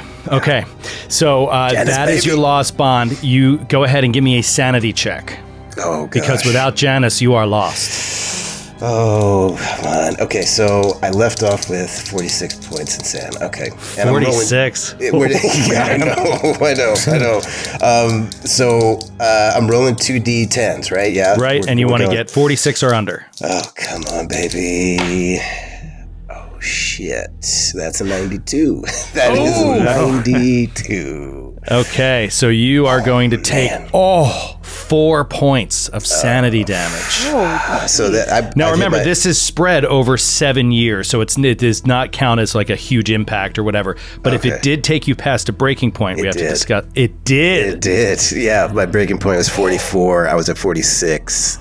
Okay, so over this time, Bobby develops a mental disorder. Of course he does. Yes. Yeah. Yes. And we have to determine what that's going to be. Oh, This is man. interesting. Okay. Oh, man. Okay, cool. I'll start working on that, but you do get a positive out of this, which is you haven't done your like home choice, your personal pursuit yet. Like your actual personal pursuit. So is your personal pursuit to get better and better with Delta Green? Because that could be, be, it's called, it's something, it's either stay on the case or fulfill responsibilities. No, that's day to day. No, that's the opposite of that. Okay, because let's just do. I was looking at this. It was like, because this is where I got confused in the personal pursuit pages. There's one that says personal motivation. Your agent indulges in the things that he or she finds meaningful. That's it. Yep, and you got it. Yeah, okay. So that's the one. This reduces one bond other than a bond for Delta Green by 1 as you let other responsibilities lapse. Roll a SAN test. Success adds 1 SAN or 1d4 for a critical up to... Great. Yeah, okay. Great. So, all right, so roll a SAN test. Okay. So and do it before the loss. Just because the way the timeline works with this, it's over a period of time. So base it off of 46 and add 20%. Oh, okay. Add 20%. Right. So you got to get under 66. Okay, got it. Okay, please, baby. Ooh, 60. Yes, I'll take it. Okay, so you got it. Okay, so you're going to add 2 SAN. Oh, good. Okay. So you double that add because of the time frame. Okay. So you took 4 from the loss, you add 2, so you're kind of right back at your breaking point. Yeah. So I took 4 from the loss and went down to 42, add 2, I'm 44, I'm right at the breaking point. Jesus. Okay. Yeah, but that means you take the mental disorder because you're going to reset your breaking point now. Oh, so your breaking point is now going to be 46, right? Is it 46? No, 44. 44, yeah. 44 minus your POW is your new breaking point. Wow. Okay, so that's 33. Wow. Yeah, 33 would be your new breaking point. Wow. Yeah. Okay. All right. I'm fragile. So fragile. Yeah. It's scary, man. It's scary. That's what I get. All right. So I want to get this right, but we'll come back to you for your disorder. I want to give you the right options, but you can think about it. Like, it's all different kinds of things. It can be sleep disorder, paranoia. It can be a drug addiction. It can be, all different things that could throw your life out of whack. Vicky, Roger, I don't know. Do you guys do home scenes together now? Why don't I throw something out there? Okay, I was good. You go first. Let me throw something out there because, like, I was not expecting where it went the first time. So now Neither was I. let me go a complete different way because you're saying 7 years have passed. 7 years have passed. Yeah. How old is Roger now? What year is it? It's 2009. 2009 at the end of this. 2009. So he was originally born in 76. So 86, 96, 06. He'd be 33. Okay. The same year Jesus Christ died. His Oddly hero. enough. So Foreshadowing. same age rather, not same year. All right, so this is what I'm thinking. I'm gonna throw it out there, and then we'll fucking figure out. I'm just gonna vomit on the table, and then we'll start piecing through the vomit. But when I started thinking about like what Roger, because I didn't know, I figured there was some kind of time jump. I didn't know what we were looking at here. But as I was thinking about Roger's journey, I kept thinking about the song "Sympathy for the Devil" by the Rolling Stones. So eventually when HBO options get in the trunk and orders it to series, then we'll have the cash to afford the Stones. But imagine, I imagine that's if we could hear that underneath, like the drums kicking, boom, boom, taka, boom, boom, taka, boom, boom, taka, yeah, you hear Mick Jagger. And as we're hearing that music, like you just see this, this camera swoop in on a busy New York City street. It's not like a lot of cars, but it's the weekend. There's a bunch of bars, or like a handful of bars, and they all have long lines of people waiting to get in the bars. And this, I don't know if it's a crane shot or a drone shot, it just comes hovering in over the street, seeing all these people. And when it hits street level, it's now following a hulking shadow of a man who's dressed in like a black bomber jacket, faded black jeans, and he's just passing all these drunk college kids that are stumbling in and out of the bars. And he stops and reaches into his jacket, pulls out a pack of Parliament lights, rips off the cellophane, the foil, fucking throws it on the ground. And he pulls out a cigarette, flips it over, makes it a lucky, pulls out the second cigarette, lights it, inhales half of it in one puff because his lungs are so huge. And, obviously it's Roger. And now he's got like a very thick beard, but it's very neatly trimmed, and it's like as thick as a Brillo pad. And he looks good, and maybe there's a few bits of gray in it now. Not a lot. He's only 33, we'll say. But he keeps walking, and maybe a couple of these college students stumble out, and they just like look up at him and quickly get out of the way. And anyways, Roger walks up to a bar, and you see it's called the West End. It's a bar that Francis and I spent many a night. I know this is gonna get ugly.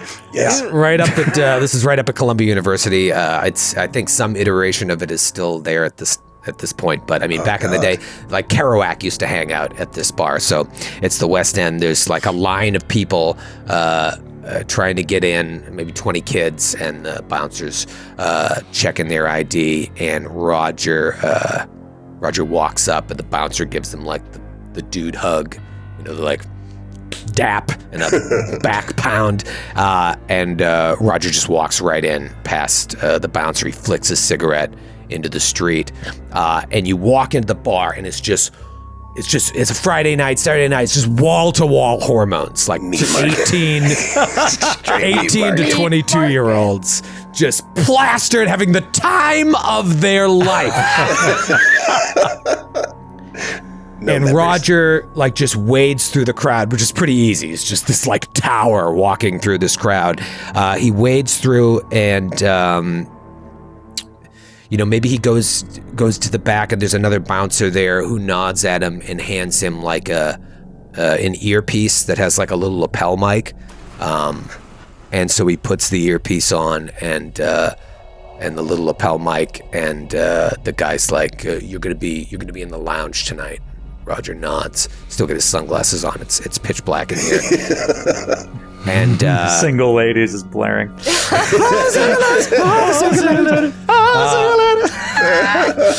Put your hands up. So he's like adjusting his earpiece and whatnot, and he walks over to maybe he walks over to the service bar area. So it's kind of like the side of the bar away from the crowd. And he sees this young, like, supermodel of a bartender who sees Roger and just beelines it over to him. And she looks at him like, you want something? He nods, and she puts down a pint glass and fills it with ice. And as she turns around to go grab the beer, he, like, dumps out most of the ice except for a couple cubes. And she comes back and notices that he's done that and understands. And she just, like, fills it up with Jack Daniels. Like, Oh my God. Basically a pint of Jack with just the splashiest splash of Coke on top. And Roger stands there and just, like, drinks half of it in one gulp and just stands there just looking out into nowhere, just people everywhere. And maybe she's trying to talk to him, and maybe she reaches out and touches his hand that's lying on the bar and kind of caresses over his knuckles, which are all cut up. And it's a familiar touch, like an intimate touch, but Roger doesn't really react to it. Maybe she's like, do you have to work tonight, or can you come over again? And Roger's like, I gotta work. She's like, I'm so mad. Roger, you She's like, oh yeah, no, sure, yeah, no, you gotta work. Well, are you partying at least tonight? And Roger, I don't know, maybe he just, like, nods, and so she leans. There's, like, security cameras, and so she leans forward so the camera can't see him, and she gives him, like, a little white pill, and she takes one as well, and they, like, toast pills and pop the pills. Oh, God. And he takes his gargantuan hand to this tiny little pill and pops it and drinks it down with some more of this pint of Jack Daniels. And, I just imagine this, like, if this was an HBO show, it would be this just, like, insanely hot young 19-year-old that is, like, begging for Roger's attention. And she's like, I'll be waiting if your plans change. And so she goes back to work, and Roger just turns and looks towards a neon sign that says lounge, and he's just like, it's time to party. And then maybe he's back there. We cut right to him standing like a monolith in this room full of, like, couches, and all these college students are just, like, making out and laying on each other and just getting wasted and dry humping. But from Roger's perspective, like, everything looks like it's a funhouse mirror, and he's just standing there, like, barely able to hold up his weight as he takes all of this in. And again, you're still hearing, that's what's puzzling you with the nature of my game. All this is going on. Anyways, a few hours have passed, and now Roger is just being handed, like, an envelope of cash from, like, the bouncer that gave him his earpiece. All the lights are on in the bar now, so you imagine it's New York, it's 4:30 in the morning, and the bartenders are counting their tips, and maybe there's, like, another guy bartender that's talking to the girl that was trying to get Roger's attention. And they're laughing, and Roger's just watching, and the guy, like, puts his arm on her arm, and Roger's just staring so intently that the guy realizes Roger's looking at him, and he comes over and he's like, hey Roger, do you need a shot before you go to work? And Roger's like, who says I'm going anywhere? And he's like, oh, no, Monique said that you had to work your other job tonight. And he's like, oh, did she? I guess you two are as thick as thieves, aren't you? And the guy's like, I didn't mean anything by it. Roger, did you want something to drink? And he's like, double shot of Jack. Guy turns, puts the shot glass down, starts filling it, and Roger just slams his hand down on the guy's hand and starts squeezing it just enough that the guy's like, like an audible sound. And he's like, do you know where the expression thick as thieves comes from? The guy's like, what? No, what are you talking about? He goes, I don't know where it came from either, but you'd have to be pretty thick to try to steal something from me. Squeezes his hand. a little bit more, and then releases it. And he shoves a $20 bill in the guy's hand. And then he walks over to the other side of the bar and like pulls the girl in close and kisses her right on the lips, and he's staring at the guy the whole time.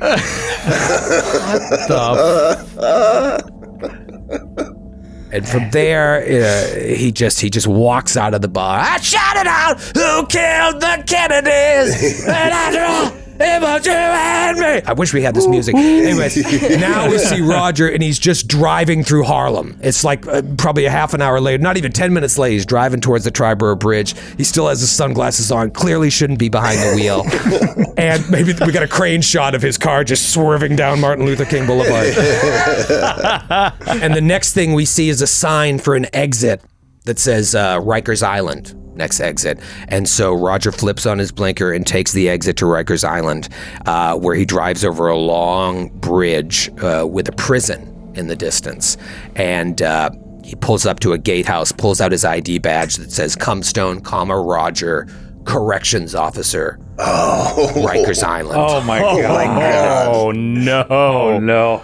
And so Rikers is already such a terrible place to be. God, I'm going to make it you any take worse. so much sanity damage. Oh, of course. Roger is like, he hands him the ID guy, and the guy takes it and is looking at Roger, and Roger, even with his sunglasses on, could tell, like, there's something wrong with this human being. But he scans it, the gate goes up, and he goes in, and from there we just cut to inside the prison, and Roger is just standing in the mess hall, and he has that same 1,000-yard stare, even with the glasses on, when suddenly maybe there's a commotion, and there's two prisoners that are going at it, and one of the prisoners has a makeshift shiv and is just stabbing another guy like in the neck, and all the guards swarm on him. It's a mess, and Roger just very calmly walks over during all of this commotion. He doesn't even, like, there's a lot of loud noise, but it's all muffled, just in his head, and he looks down at the one guy who's holding his throat and the blood's coming out, and for a second he looks down and he sees Riker Solace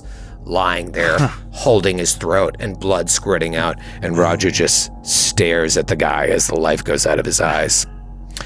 Wow. Just as every cop is a criminal and all the sinners saints. And then we see all of the correction officers, they're like standing outside of a door, a lone door, and they're drawing straws. And one guy draws the shortest straw and he's like, yeah. And his guys are patting him on the back until he sees Roger, and Roger just comes in and grabs the short straw gently out of the guy's hands and flicks it on the floor, opens the door, and closes it behind him. And when he goes inside, it's just the guy who started the massacre there in the mess hall, and he's sitting handcuffed to a single chair. There's no other furniture in the room.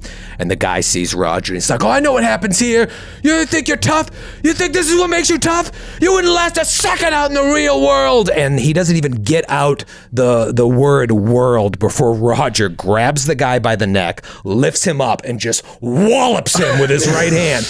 And the dude flies across the room, boom, hits the wall, blood splatters up the wall. And then Roger walks over, and the guy's like, "What are you? What the fuck are you, man?" And Roger just leans down and just starts pounding the guy's face, just wham, wham, wham. And then the whams start to sound like gunshots. Boom, boom, boom. And with every gunshot, we see each of his victims, all the people he killed in the night floors. We see their face interspersed with this guy's face that he's just beating into a pulp. And he just keeps punching as we pan up to the ceiling, and we see the blood splattering on the wall. "Tell me, baby! Tell me, honey! I gotta guess my name!" And the song fades out. That's what I imagine happens. Oh my goodness. That was a scene. Wow. Roger So Comstone, Corrections Officer, Rikers Island. That's basically, I could have just said that. Yeah, I know. He's a corrections officer at Rikers, and he New York moonlights City as a bouncer. crime rate drops 34% overnight. Wow, amazing. Jesus. Well, that did not involve Vicky at all. So before we go to you, Vicky, Troy, do you have any personal pursuits I think he during just this said time? that's what I it think was. I just did. Yeah, like, this doesn't quite equate to going to therapy. No, yeah, okay. But it's going to therapy. To me, it feels like going to therapy. Okay. So Really Beating fucked prisoners. up way. yeah, in a Beating really, prisoners. really terrible way. Okay, so this is how you're going to try to heal your sanity. So you go ahead and roll a san check. Okay. My current SAN is 57, and I rolled a 63, so I failed. No, you get a plus 20% because of the 7-year kind of like idea of you've been doing this for years. You get a better chance at it. And that's a pass. So you succeed. You are going to gain 2d6 sanity. Let's go. Nice. Jeez. Let's go. All right. That is going to be 6 sanity. 6 sanity. So Wow. that does not reach your POW times 5, correct? Correct. Okay. So does you my are, breaking point then change or no? yeah, your breaking point now becomes your new sanity minus your POW. Minus my pow. Minus your POW. Okay. Oh wow, that's huge. Great. All right, but we didn't see anything about Vicky in there. So what do you think is happening with Vicky? Do you think they're even together at this point? Is he cheating on her? Are they divorced? What's happening? I mean, I kind of want to leave this to Vicky. My initial thought was like, now that we took a left turn, instead of him having been divorced to Norma, he got married and got divorced to Vicky. Ooh. So sad. Tragic. They were Terrible. doing so well. Vicky gave it all up for him. They were meant for each other. It's a little meta here, but like, obviously, I feel like we're going to be on a mission together, and so how much more interesting that we've just glossed over the best and worst years of their life, and now they're being forced to come back together. So it's I'm metagaming a little bit. I was going to I love say it. too, I think for a multitude of reasons, Vicky has been like depressed for this kind of 6-year period. Of course, part of it is like Roger is absent. She thinks maybe he is cheating on her. They're not getting along. They have, disagreements and miscommunications often. She has a child who is now 12 years old at the end of this time period. So she's gone through, not Murray. His name is Sam. But Murray just as Palmer Comstone. Roger still calls him Murray, though. yeah, of course, that pisses her off. But I think she also really misses like sinking her teeth into a Delta Green case. And she's still working as an inspector, but also she's 42 at the end. I think she's 42 at the end of this next period. And her job has become sort of boring. It's become like a true desk job. And she's high enough in rank where she doesn't really have to go into the field anymore. And she's just, reading reports and stamping papers and yelling at the underlings and stuff like that. And she's so bored. She's bored. She doesn't want to be a housewife. Roger is not the ideal husband. And her kid is a 12-year-old boy. And he's a nightmare sometimes. Like, He's a little Roger. He's a little Roger. She knows it's Rogers. She knows it's Rogers. He's Let's just 7 and say a that. half feet tall. So she has really missed Delta Green, and in gaming terms, she's going to go with stay on the case for this pursuit. And she kind of digs back into the night floors, and she looks up her old files and the notes, and I just got chills, dude. and it's also like, it's like passionate for her. I don't want to equate it to being like sexy, but it is kind of what brought her to Roger. And I think like the idea of like working on it is like hot. So she's like, maybe this will fix stuff with Roger too if I, can come up with. And I think she talks to him about it. And maybe it is hot. Maybe she's like, look what I found. Listen to this. And she kind of is like maybe reading him stuff at night. And it's the only time that she kind of brightens up. It's the only time that she's in the mood for anything. But also, going along with this, while Sam is at work or Sam is at school and Roger is at work, she reaches into the underneath a drawer in a bathroom cabinet and pulls out a little bottle of vodka that she has taped into the drawer. And she is drinking during the day, not good, and smoking a lot of cigarettes, but also is getting really into this case again. Oh, juice! And Okay. I don't know how much she's like hiding from Roger. I don't know how often he's home. I think they both kind of know that they are going in separate ways. They can still have a lot of love for each other, and I think that's probably true, but I don't think they're good for each other at this point. Well, I think that by 2009, you should be broken up. Yeah, so then whatever we get that is, divorced, whatever it is. And the reason for that is not only flavor-wise and meta and stuff like that, but also for Roger's 2009 mission, if we want to still have that be part of it, it would be very interesting if he was kind of still had an ex, right? But it's just like that identity has shifted. Something's a little off. Yeah. But by the book, you lose exactly 2 on the bond score for staying on the case. I do? So it would kind of work perfectly mechanically as well, because you had a score of 2. So I lose the bond. Already? Yeah. So you lose the bond. I mean, actually, I'm sorry. It wasn't your bond. I apologize. I thought about it wrong. I lose it. No, you don't have to lose it. I'm sorry. It's Vicky staying on the case, so it doesn't doesn't really impact it. But another bond has to lose too, so you have to decide who that is. But yeah, you and Roger do whatever you want in terms of by 2009 where you're at. But staying on the case is a secret handler role on your criminology or occult. Do you have any ranks or any a decent score in either of those? Criminology, I have 30, and occult. I just have the 10% that it gives you, so maybe that would be cool. So this is a secret roll for 30%, and this is like years you're spending. Maybe you're like bringing back old evidence that you like snuck away or held, right? Stuff that was in that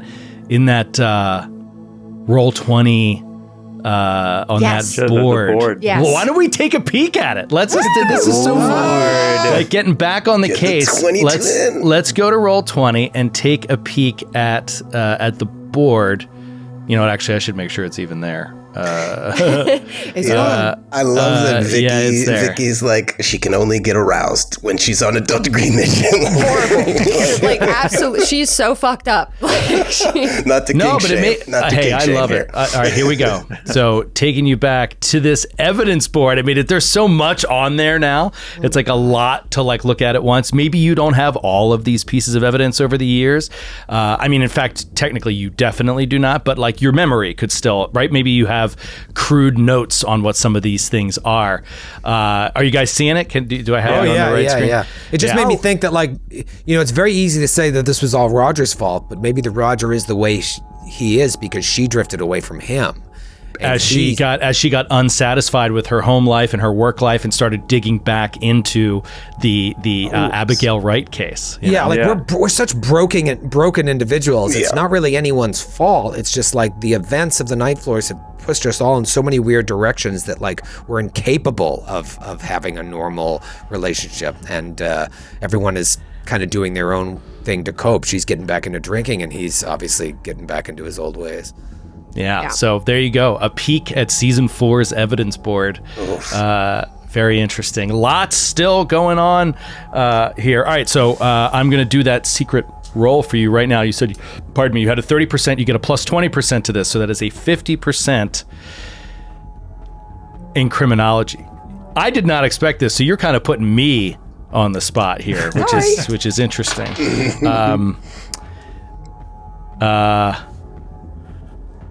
Amazing. There's all different things that can happen based on what I roll.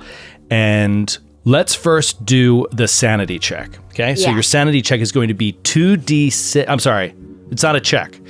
You regain 2d6 minus 6 sanity, which can result in sanity loss. Man. That's 2d6 minus 6. Oh, God. Wow. Okay. A 6 and a 4.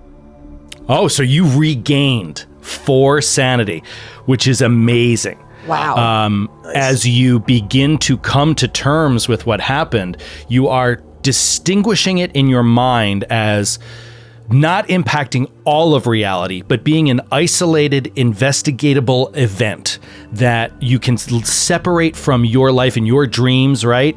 In a way that is positive for you and actually helps your sanity. So you gain 4 points of sanity To my current sanity, yeah? to your current sanity. Yeah, not to Your- like my, yeah. Right, Okay. right. So your current san goes up 4. And then I think just to clarify with the bond, the 2 removing from a bond, I do remove it from my AA group leader, Sarah, because I am drinking again. And maybe I have like totally cut Sarah out and she doesn't know what I'm doing. I haven't talked to her in this time period. So can she be your lost bond? Oh, no, we already had Christopher. Right. So you can lose her too if you want. I don't care. I didn't lose Christopher, Oh, you didn't. Okay. So but I he's have to lose this bond. I thought I was losing 2 points from a bond. I lose a bond. No, you lose 2 points from a bond for this, but remember by the end of this exercise, you need to have permanently lost a bond. Oh. So it could be Sarah. I think it would be. Sarah moved. Sarah moved? She moved. abandoned me. It's just like you're helpless. I mean, she had a very good explanation. She was, she told you everything that was happening. It had to do with her mother, Okay. who was dying, and she was from Nebraska. So Okay. she moved like far away. She Okay. moved to Nebraska. And it was really kind of motivated by her mother getting sick at the same time that she lost her house during the 2008 mortgage crisis. Wow. So Topical. so she lost a lot of whatever financial value, equity in her life, and so she had to kind of restart. So she left. Okay. And no more Sarah. No more Sarah. Sarah's gone. There's one. So maybe we replace this with a new bond. We shall see. Are you good? Should we move to Neil at this point? So here's the thing. You're going to, I'll tell you what that stay on the case resulted in later. Okay. Maybe not in this episode, maybe in another episode. let me think about it because that's a great one. Cool. And I can tell you if you succeed, you get a piece of evidence. And if you fail, you can kind of get a piece of wrong evidence. So it's interesting. I want to think about it a little bit before I hand it off to you. So I'm going to kick it to Neil again. This is 2002 to 2009, Neil. I know it's hard. It's hard. Can I kickstart it for you? Sure. In 2002, Noah gives his notice. Okay. And he's gotten an opportunity. And I'm not sure if this has anything to do with the fallout from, the previous film, if you had made any films up to 2002 before then or whatever. But he kind of pitches it to you as, pitches it to you as an offer he couldn't refuse. It's nothing personal. He loves your work, et cetera, but he just got an offer he couldn't refuse. And you find out that this offer is to work as an assistant out in Hollywood. This is for like a kind of a Hollywood director's assistant position. It's for a director who doesn't suck, Neil. No, I'm sorry. He gets a job on the I don't know if this timing is right, but let's just say it's like X2. Is that around the time of X2? Like it's like a blockbuster movie, kind of movie that he takes a gig working for like a director of that movie. Mm-hmm. And what does that do to Neil? Do you care? How does that make you feel?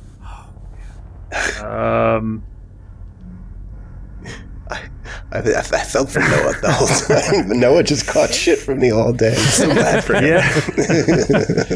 I'm sorry. I think my brain has been broken. I can't even process like his life. Yeah, I mean, he's probably not happy about it. I think he probably feels hurt. Yeah. Okay. Yeah. Do you think that he makes more films during this time? Or do you think that maybe he focuses in on himself a little bit? Does he do any of these home pursuits, personal pursuits? I was thinking that he was Yeah, I think he's just gonna like devote himself to kind of trying to push through this creative blockage. So I think he's just gonna try to improve his art score. Oh, great. Huh. Yeah. I love it. Yeah, I want to be very clear on something like amazing work, Troy. Applause to you, Troy. But it is certainly not necessary to have such a detailed story. For people can just lay low. People can just kind of disappear for 7 years. What were they doing? Oh, they were working, doing their own thing, whatever. So it can be very quick in that case. Let's talk about your art score. Okay. You describe what you're doing, blah, blah, blah, blah. You, so it's really, it's a skill roll. I'm sorry, it's like an attribute roll. Right. So do you think that what does he do to get better at his art? It could be any of the attributes. It can be strength, it can be intelligence, it can be charisma, it could be power. It's kind of up to you. I think he's really just, I'm sorry, I'm out of it. I think he's just gonna like try to, just immerse himself like in the field, just through study and like just kind of trying. You could get a membership at Kim's Video and start renting all. Yeah. Right across from the West End. I think he's gonna be writing scripts and like storyboarding and just like traveling a lot, like seeing art like around the world, like doing as much travel as he can afford in time and money, and just going to museums and just using that as a means to try to give some key to understanding of the world and his place in it and what's happened to him. Yeah. Does he still hang out with Steve, as you would call him? Yeah. Steve. Mr. Buscemi. Steve. All the time. All the time. We do They're doing couples great. trips. We've been to Portugal. To Lisbon. Amazing. Yeah. Okay, great. So go ahead and roll. Let's just call that intelligence. You are just trying to immerse yourself in the art of the world in all its different, your brain is collecting data. So go ahead and roll an intelligence times 5 plus 20%, which for you could be frighteningly high. Probably pretty. Like an auto success on that. Okay, yeah, that is. I think that's an auto success, but that's a 54.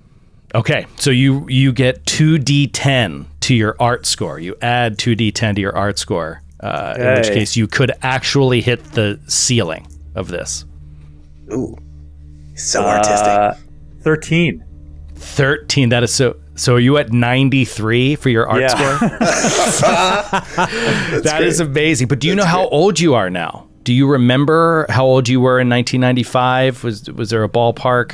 I have this somewhere. I'm not sure. I think probably, let's see, probably like mid-50s. I think. Okay. You mean when we started? No, now. Now, In the- mid-50s. Okay, Yeah. cool. I love it. And so Vicky's like early 40s, Roger's 40, right? Like right around 40? I don't know. Something like that. It's like somebody lost his birth certificate. He's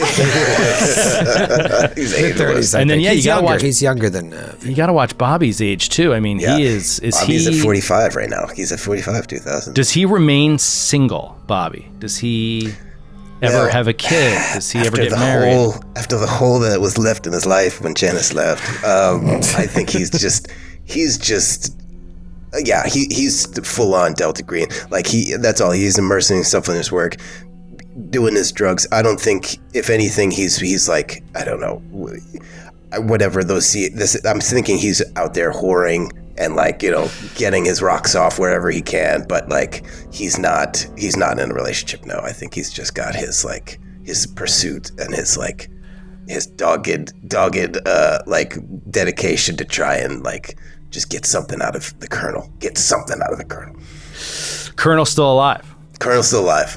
That old bastard will not die. Old He bastard will not die. will not die. Okay. Then in 2000, 7, let's say that Neil is in Portugal on a trip with Steve Buscemi. Let's see the photos. In 2007. And Neil, you're in Lisbon, and you're in a hotel room, like a nice hotel room, and Steve Buscemi answers the phone and is like, "It's for you." I can't do a Steve Buscemi, but he says, "It's for you. It's for you. It's for you." Somebody sounds upset. Steve, what's wrong? I don't understand. Steve, you talk to me, Steve. Say something. The phone's for you. The phone's for you. Take the phone. Hello? Jesus Christ! And he hands you the phone. So, yeah, okay. Neil? And you recognize this voice to be a friend of yours, an acquaintance named Roberta, who is a mutual friend of Fran. Neil, I'm so sorry to bother you on vacation, but Neil, it's Fran. She died. She's passed. Oh, no. I didn't want to wait for you to come home. I felt like it was urgent, and I'm so sorry. No, it's all right. What happened? How? She was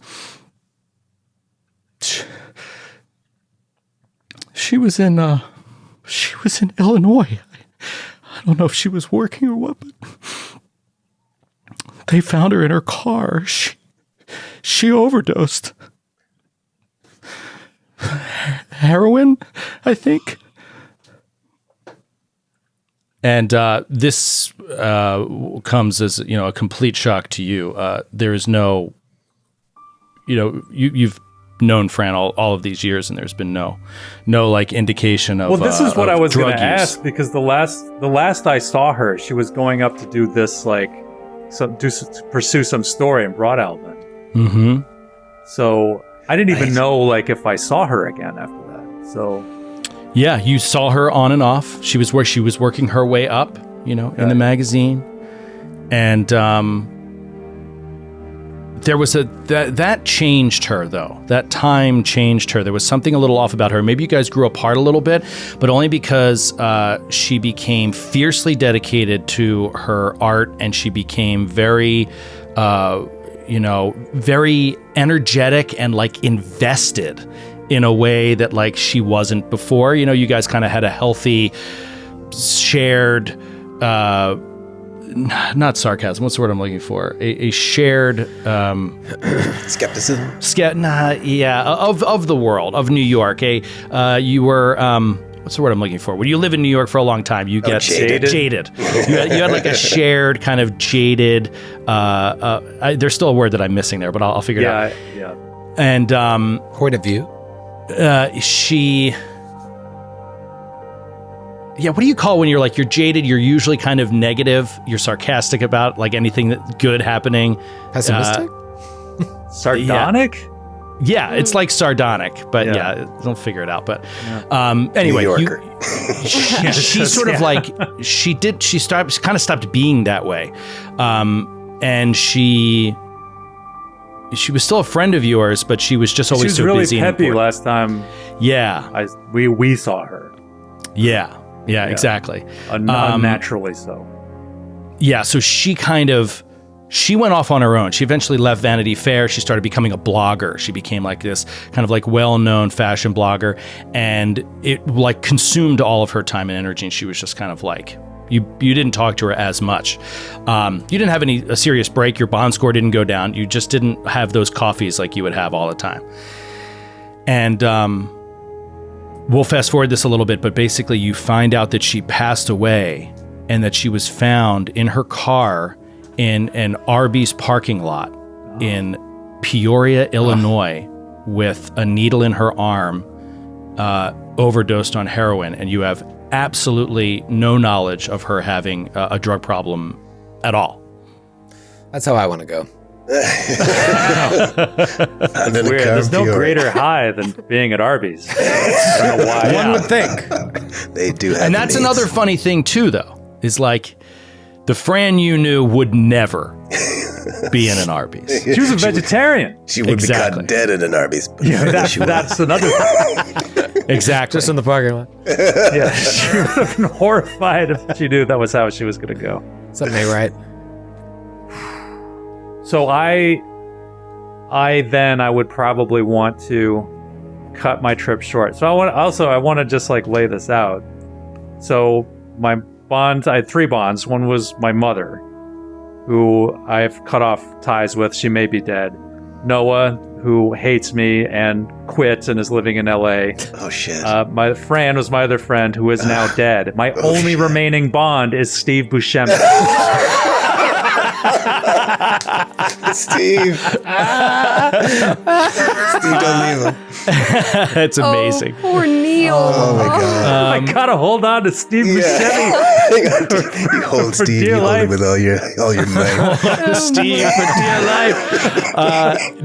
Yes, this is all true. And I will say, mechanically speaking, because of some things I can't discuss, you do not have to use and establish a bond activity to establish another bond before we head into the operation. If you want to talk about who a new friend of yours is in this new kind of like life that you're going to have, in addition to Steve, you can do that. But I don't want to lift the veil on Fran's death just yet, but it is part of the campaign, and so it is. Okay, because his, like, as a doctor, like, I think his first instinct would be to fly back immediately, go to Peoria, and try to figure out what happened.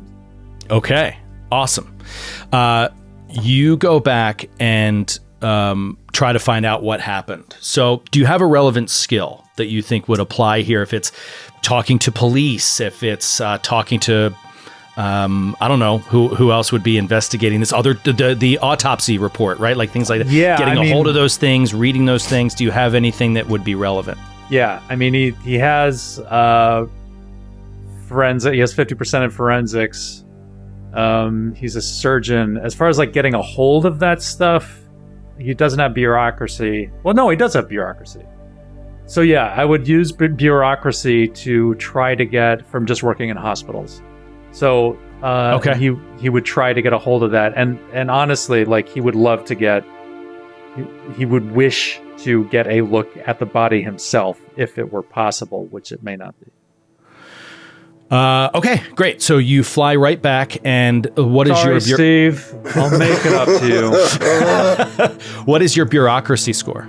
50%. 50%. Okay, so this is going to be a secret roll.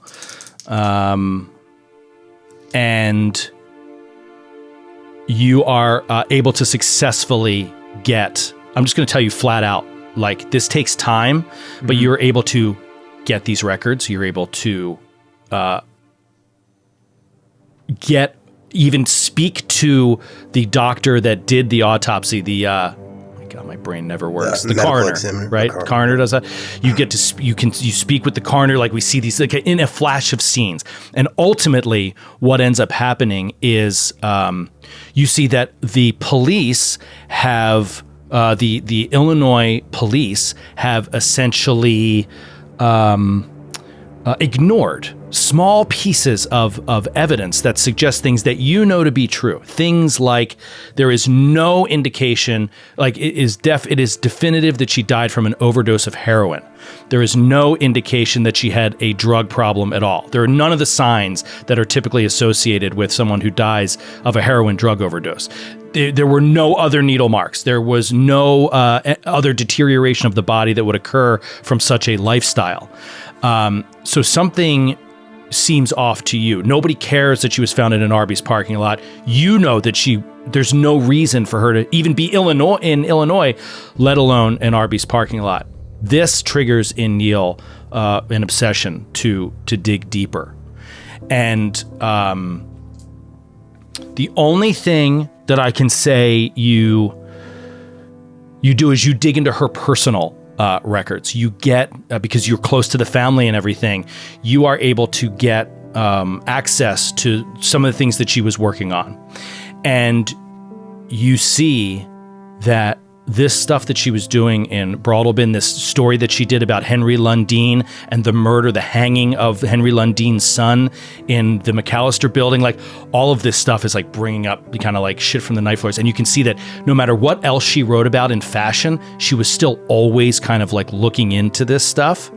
And at one point, leading up to in the months before she died, you see that she went to see a movie, an independent film that escaped your notice during this time of incredible gathering of artistic information where you were going globally. There was an artist that put on an independent film showing in a small theater in Chicago, Illinois, that she went to see and never wrote about and never mentioned. And it was called A Song Before Travel, was the name of the movie. Okay. So I'm instantly intrigued by this convergence of my sort of interests right now. He would try to seek out this movie and see it if he can, if it's available anywhere. Okay. Let's go forward now, because this was in 2007, and this is going to take a few years to develop. So let's sling forward one more time. We'll come back to Neil and what he finds in his investigation of this movie as we now dig into the final segment of our sling into the future. Oh, there's more, folks. I'm getting so old. Yes, you are. You are going to be playing very different characters, for now we go from 2009 to 2015. Wow. And this will be our last segment. Effectively, we will begin the next operation 20 years after the events of 1995. Holy crap. One more segment means one more personal pursuit. You do get one more. You can, if you want to talk about anything else that develops in your lives over that time, you can. If you think it's kind of status quo over that period, that's fine too.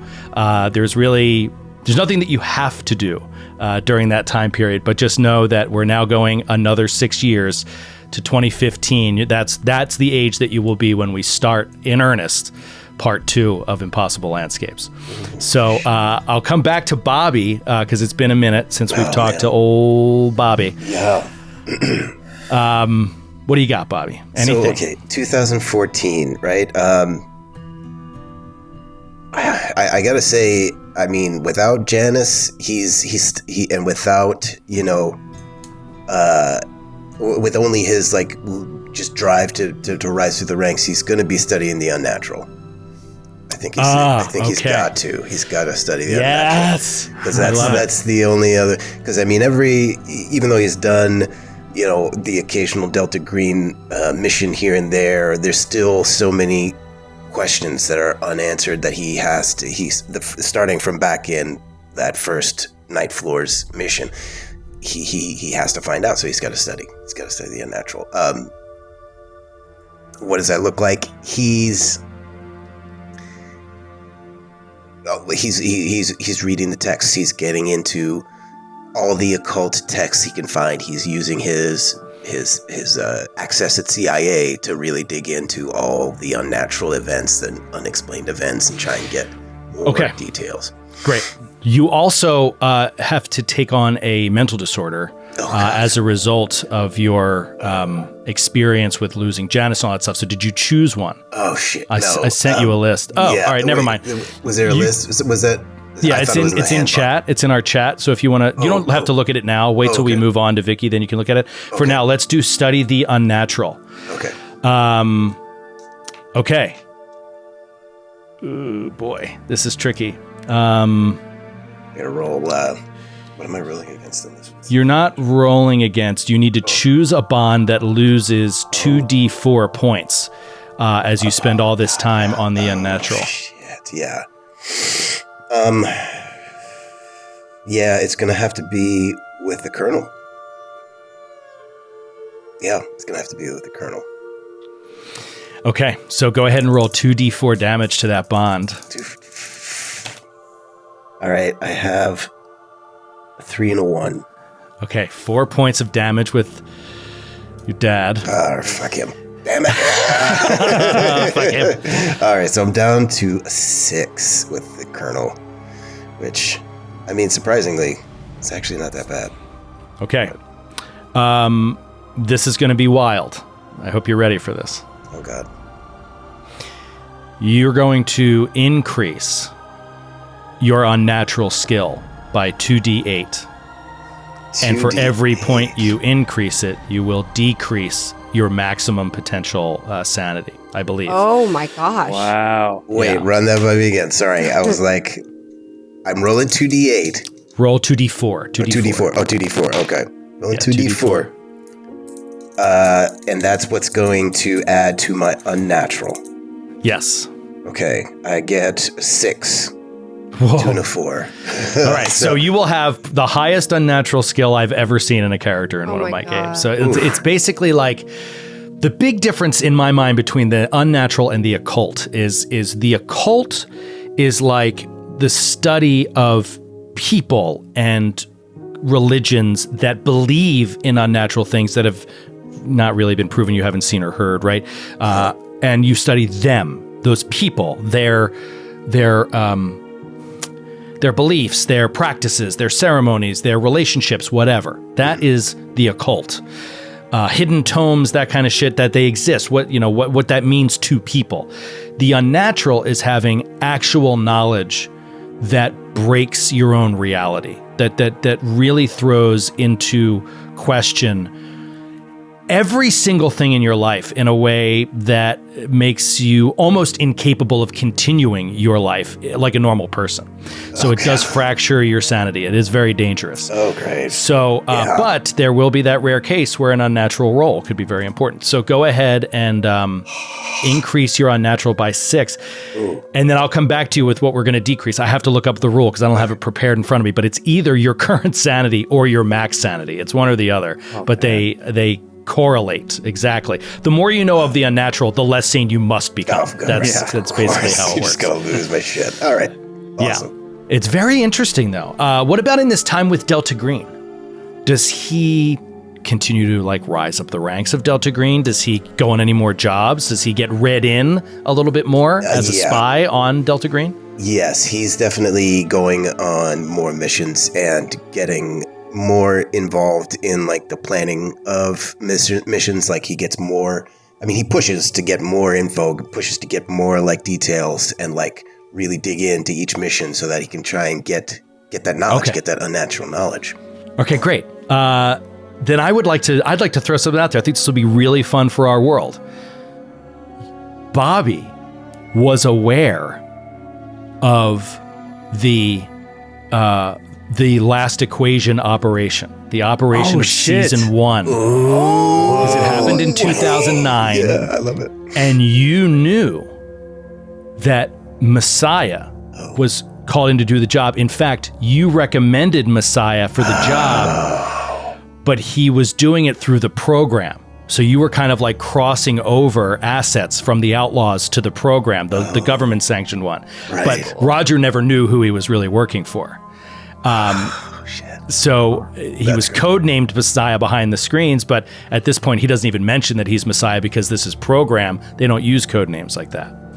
They just use false identities, where Roger was FBI agent. I can't remember his name, but it was yes, that's right. That's right, Klaus. That's right. So you are aware of the operation. You're not aware of all the details, but you were aware of the number and what the number did. Oh yeah. To people. And we'll say, actually, this is amazing. How about at the end of that operation, they left a very important piece untouched, which was an original of the mathematician's book from like middle age, like Renaissance Dutch. Europe. Yeah. That was like in a library in like Austria or something. Oh, that totally. And they never destroyed that. So with your international experience, Yes. let's say that you were involved in the operation to actually destroy that original tome. Oh, I love Whoa. it. Oh, shit. Yes. I love man. that. That's cool. This is so fun. This is so That's great. awesome. That's really, really Oh, my neat. God. Okay, cool. So I love how Bobby's like more and more in Delta Green. That's awesome. Yeah, he's shitting his pants no more.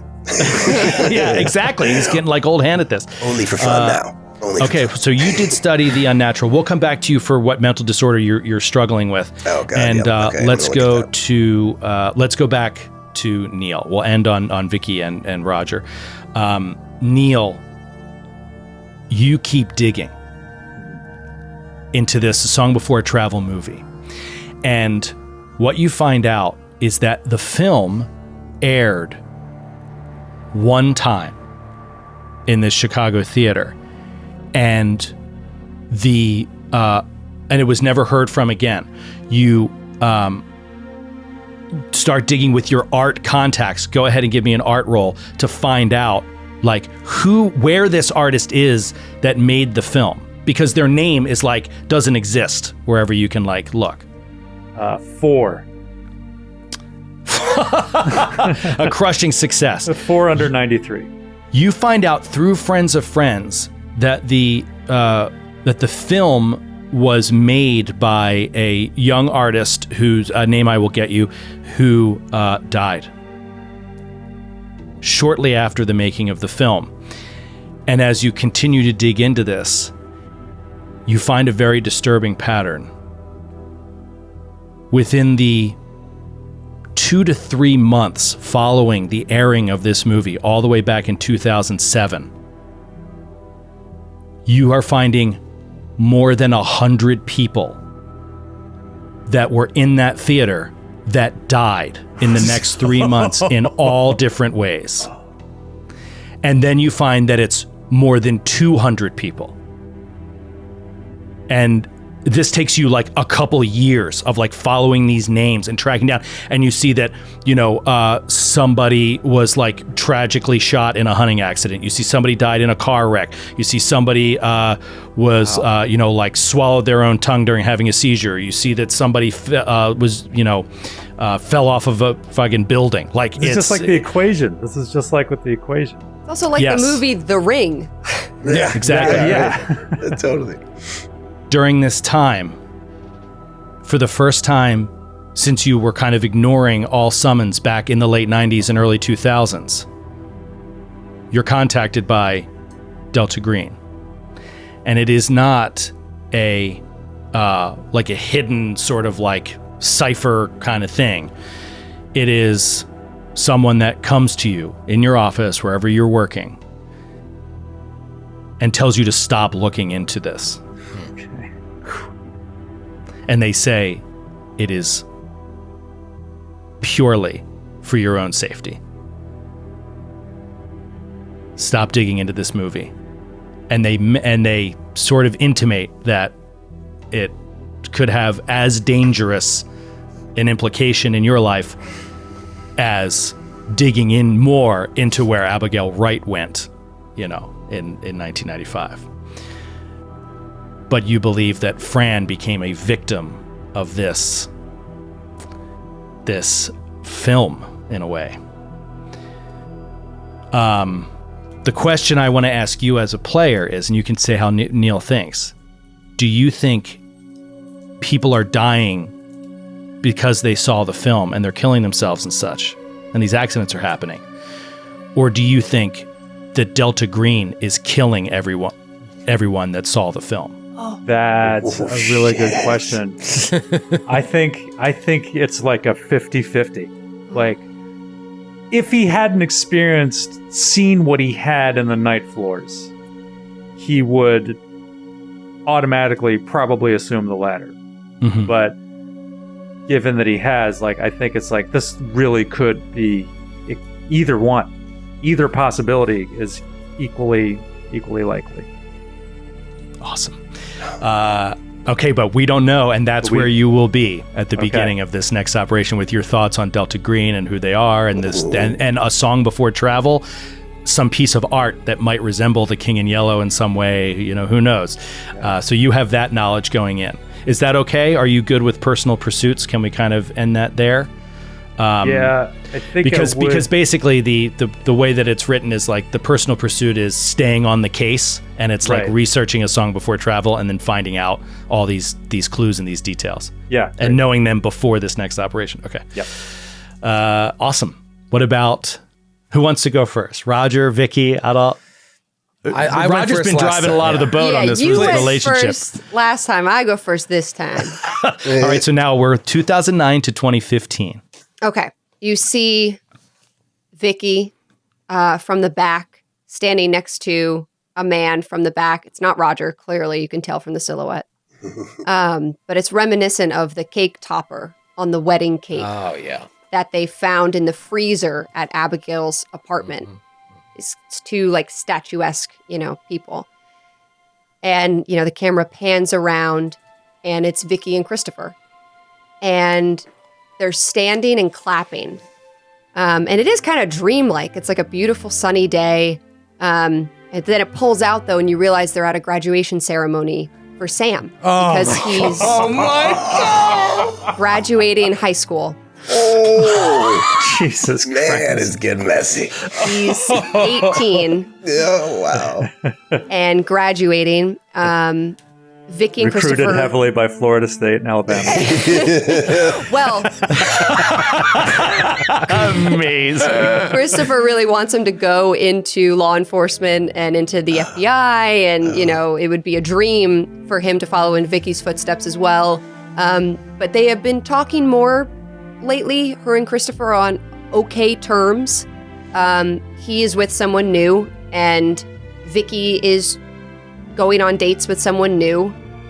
And they're both older now. It's like so much time has passed, and they, whether this is Christopher's son or not, ultimately, Christopher is very proud of the person that Sam has become. He's a really good kid. And in these recent few years, he really wants to be supportive of Sam in his career pursuits and his life pursuits. And Christopher doesn't like Roger, and he never did. And he hated him for obvious reasons, but he doesn't like who Roger is. He thinks he's a extremely violent, bad person. So Christopher has kind of taken a step in to regain control of Sam's life, and wants to really be a part of it now, which is new for Vicky as well, and kind of a relief because Vicky was doing a lot alone for a long time. But she's doing better as well personally, and she's going to go to therapy pursuit for this chunk.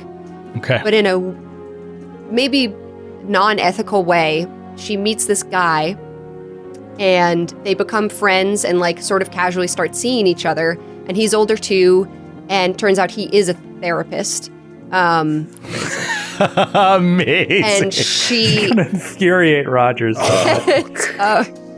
she ends up talking to him about, vaguely, but I do think she is trying to tell him some truth about her previous Delta Green experiences to try to gain some sanity back, because I would like some more sanity. So I think it might come up naturally. Maybe she was talking in her sleep. Maybe there was just this weird thing, and he kind of brings it up, and she starts to tell him about this dream she had where she was in a hallway and she saw herself, but it wasn't herself. It was a marionette. But she killed herself. She died, and she kind of says it like a dream, and she's like, well, what do you think that means? Do you think I dream about that because, do you think I want to kill myself? I mean, what does it mean when you dream about stuff like that? And she kind of makes it casual, but she definitely does tell him some weird shit that gives him pause. They've been seeing each other for a few years, but he's like, oh my God, what is going on inside this woman's head that I thought I knew? So what do I roll, Joe?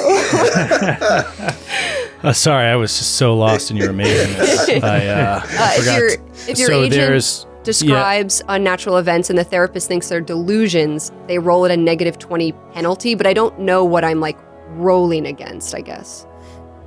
She's like, Doc, I once dated this guy. He gave me 17 orgasms. I don't know what's going on. It was crazy. It was insane. He was like you, but so much more.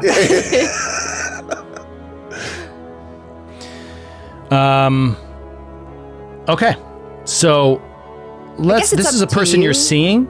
Yeah, it's messy, but I also kind of don't care if I end up dumping this on him because I am using it as a mechanic. That's fine. I'm not going to give you the penalty because I think that it's someone you're seeing. I think that they are more inclined to not think of you as the average person who's just trying to like get a therapist to think they're cool, or you know what I mean, or something like that. Like, not cool's not the right word, but that they're delusional. You know what I mean? Like he's going to have to believe that you are not delusional, right. Otherwise he can't be with you, right? So I would say that you don't take that penalty, and in fact, because of the years that you're kind of spending with him, or the year, whatever, that this takes place over, you're building trust, etc. You get a plus 20%. So it's just to your sanity. So add 20% to your sanity before you roll, effectively, before you roll. Okay. Let's see. Where's my dice? Okay. My sanity, and it's, sorry, my current sanity or my maximum that I'm rolling? Your current sanity. Okay. What's your current sanity? 59. Oh, you're doing great. Oh, yeah. All right, so you got to get under 79. You could fail this. I know.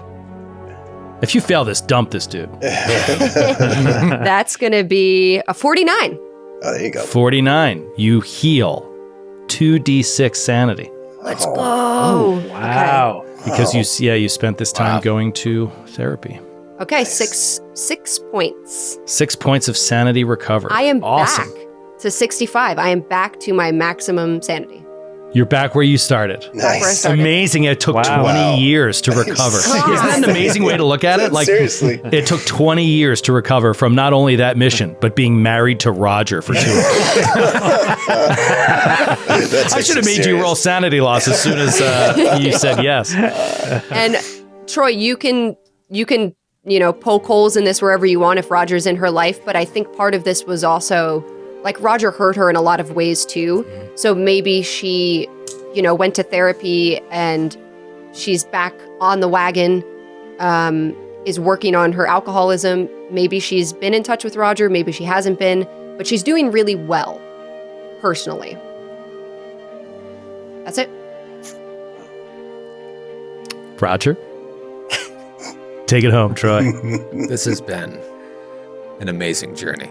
I know, right? You guys have lived lifetimes. Oh my God. I feel like I've lived a lifetime. Yeah, I mean, and it's just, when you think about it, like at each turn, you think, oh my God, is this where this story's going? And then, boom, it goes a completely different direction. Boom, it's like in a boxing match. Well, let's take it even further. Oh, God. Oh, no. So now we open and we see a beautiful body of water. And there's like, Bob Marley playing. That's right. That's right. We're there. Yes. I forgot because after 2009, we suspect Roger went to an island. Yeah. You hear this tropical music, and the sun is shining on the water, and it just looks idyllic. But then, as you start to look at it a little bit more, it looks. You start to see the cracks a little bit, like maybe it doesn't look as good as it should. So if there's like a filter or something, or on this shot, the filter starts to pull away, and we see that this isn't some ocean or bay, but in fact it's the Patapsco River, which sits right at the end of Fells Point, Baltimore. Bringing it all back. So now we pull back and you see all the restaurants and bars, and there's just a huge truck that pulls up with a giant cartoon crab on it to deliver crabs to any of the number of crab shacks out there. And we cut out of there, and then we see the inside of an apartment. And I'm just coming up with this on the spot. I'm thinking like Alfred Hitchcock style. We're just panning across the apartment and seeing things. First thing we see is a golf like shirt, like golf gas station or whatever, that says Roger's name on it. We see a refrigerator with an invitation to Sam's graduation. It's just up there. There's Baltimore Orioles memorabilia everywhere. And then we see Roger and he's just sitting at the end of his bed, and he's shirtless. And while he still is an impressive specimen of a human being, he's lost a lot of weight. And so he's kind of like more shredded than he is bulky now. And he's just sitting there in the half light coming in from the shades, just staring at the wall. And when we look over at the wall, there's just shit pinned everywhere. And there's newspaper clippings, there are maps, and I'd say that's probably the thing that takes up the majority of the wall. There's this map that's very clearly, if we zoom in on it, like very clearly routing a plane travel, a trip from New York to Baltimore. And there's like pins all in the map. And it's, if there's any way that we could make it evident, like there's a point that's being pinned that's right where, he was taken out of that other moment. Oh, yeah. And so that maybe the newspaper clippings are all about like large storm brings down plane or something. And like, he's just trying to piece things together. But interspersed with all this are pictures of Sam. Pictures of Sam, like from age 2 all the way up to 18, and pictures of Vicky that are like pictures that he shouldn't have. The eyes cut out of? The eyes cut out. No, like pictures he shouldn't have. Nudes? They're like her just like going into work. And like, surveillance photos? He's stalking. Yeah, like he probably hired a PI or something to follow her around. So he's got this stuff, and he's just staring at all of this, and written on like above the map, well above where all of the pins are. It just says home ? And so Roger's this home scene is he wants to develop a new motivation, and his new motivation is he wants to go home. And what that means could be anything. It could be he wants to go back to what it was before, to like before he was pulled into this time. It could be that he wants to go back to when things were great with Vicky. It could be he wants to go back to the reason he left Baltimore in the first place, to chase down Norma, to like reestablish something with her, or it could mean that he wants to die. But that's his new motivation. I love it. And let's talk about motivations mechanically. This is going to bring me back to Francis. Yes. Mental disorder. Yeah. Did you choose one? I did. It's going to be the enclosure-related phobia. Oh, that's a good one to pick, because you can play that out so well. I feel like all we do is go into enclosures. So it's like, yeah, it's going to be great. It's going to be great. That's amazing. Sign All me right, up. enclosure-related phobia. So the other rule that I love about Delta Green, I can't remember if we did this properly with your character at creation, probably not, because we were like trying to keep it moving.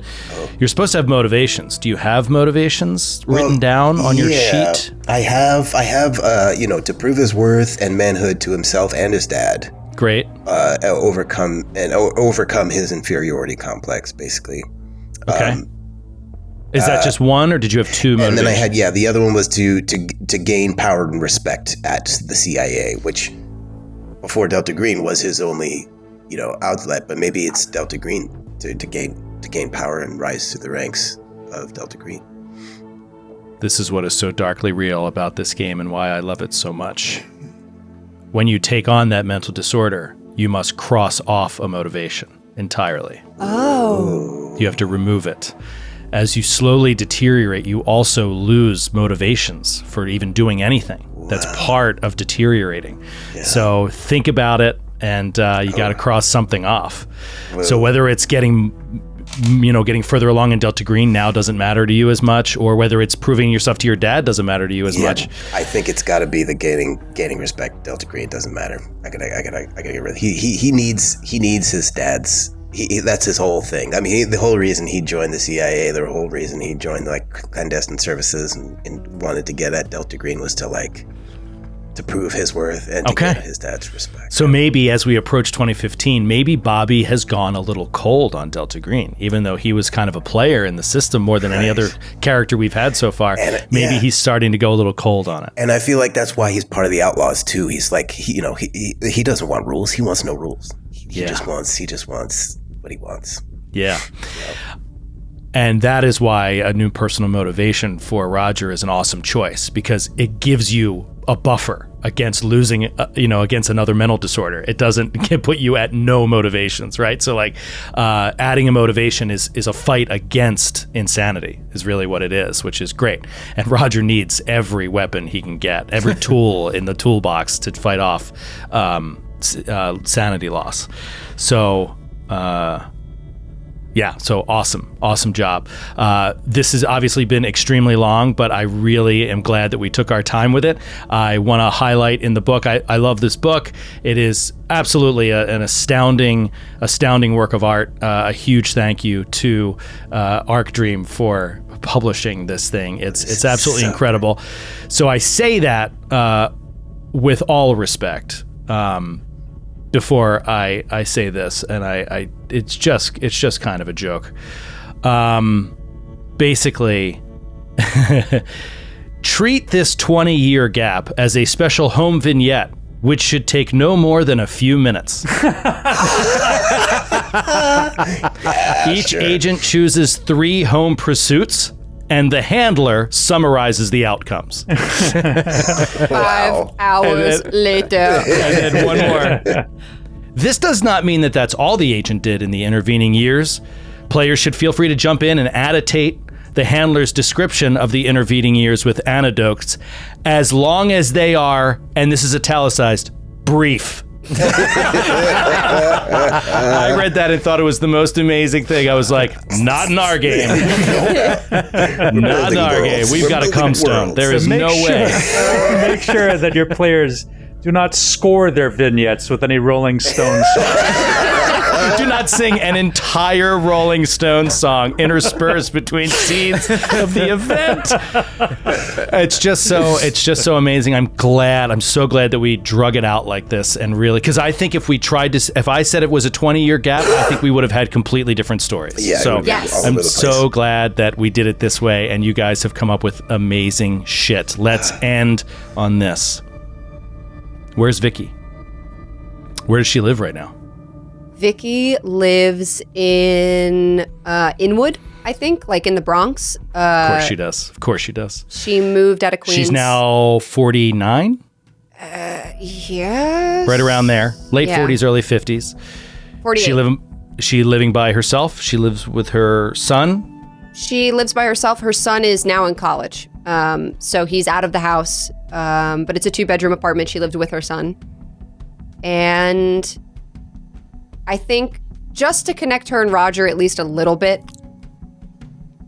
while Roger's in his apartment, beep, you hear the answering machine. There's a message. And it's just Vicky. Hey, it's me. I just wanted to say happy belated birthday. I'm sorry that I missed it, and you missed Sam's graduation, but I understand. I have to go, but I just wanted to call, and I hope you're doing well. Okay. And it hangs up. And she's in her apartment, leaving that message on her iPhone.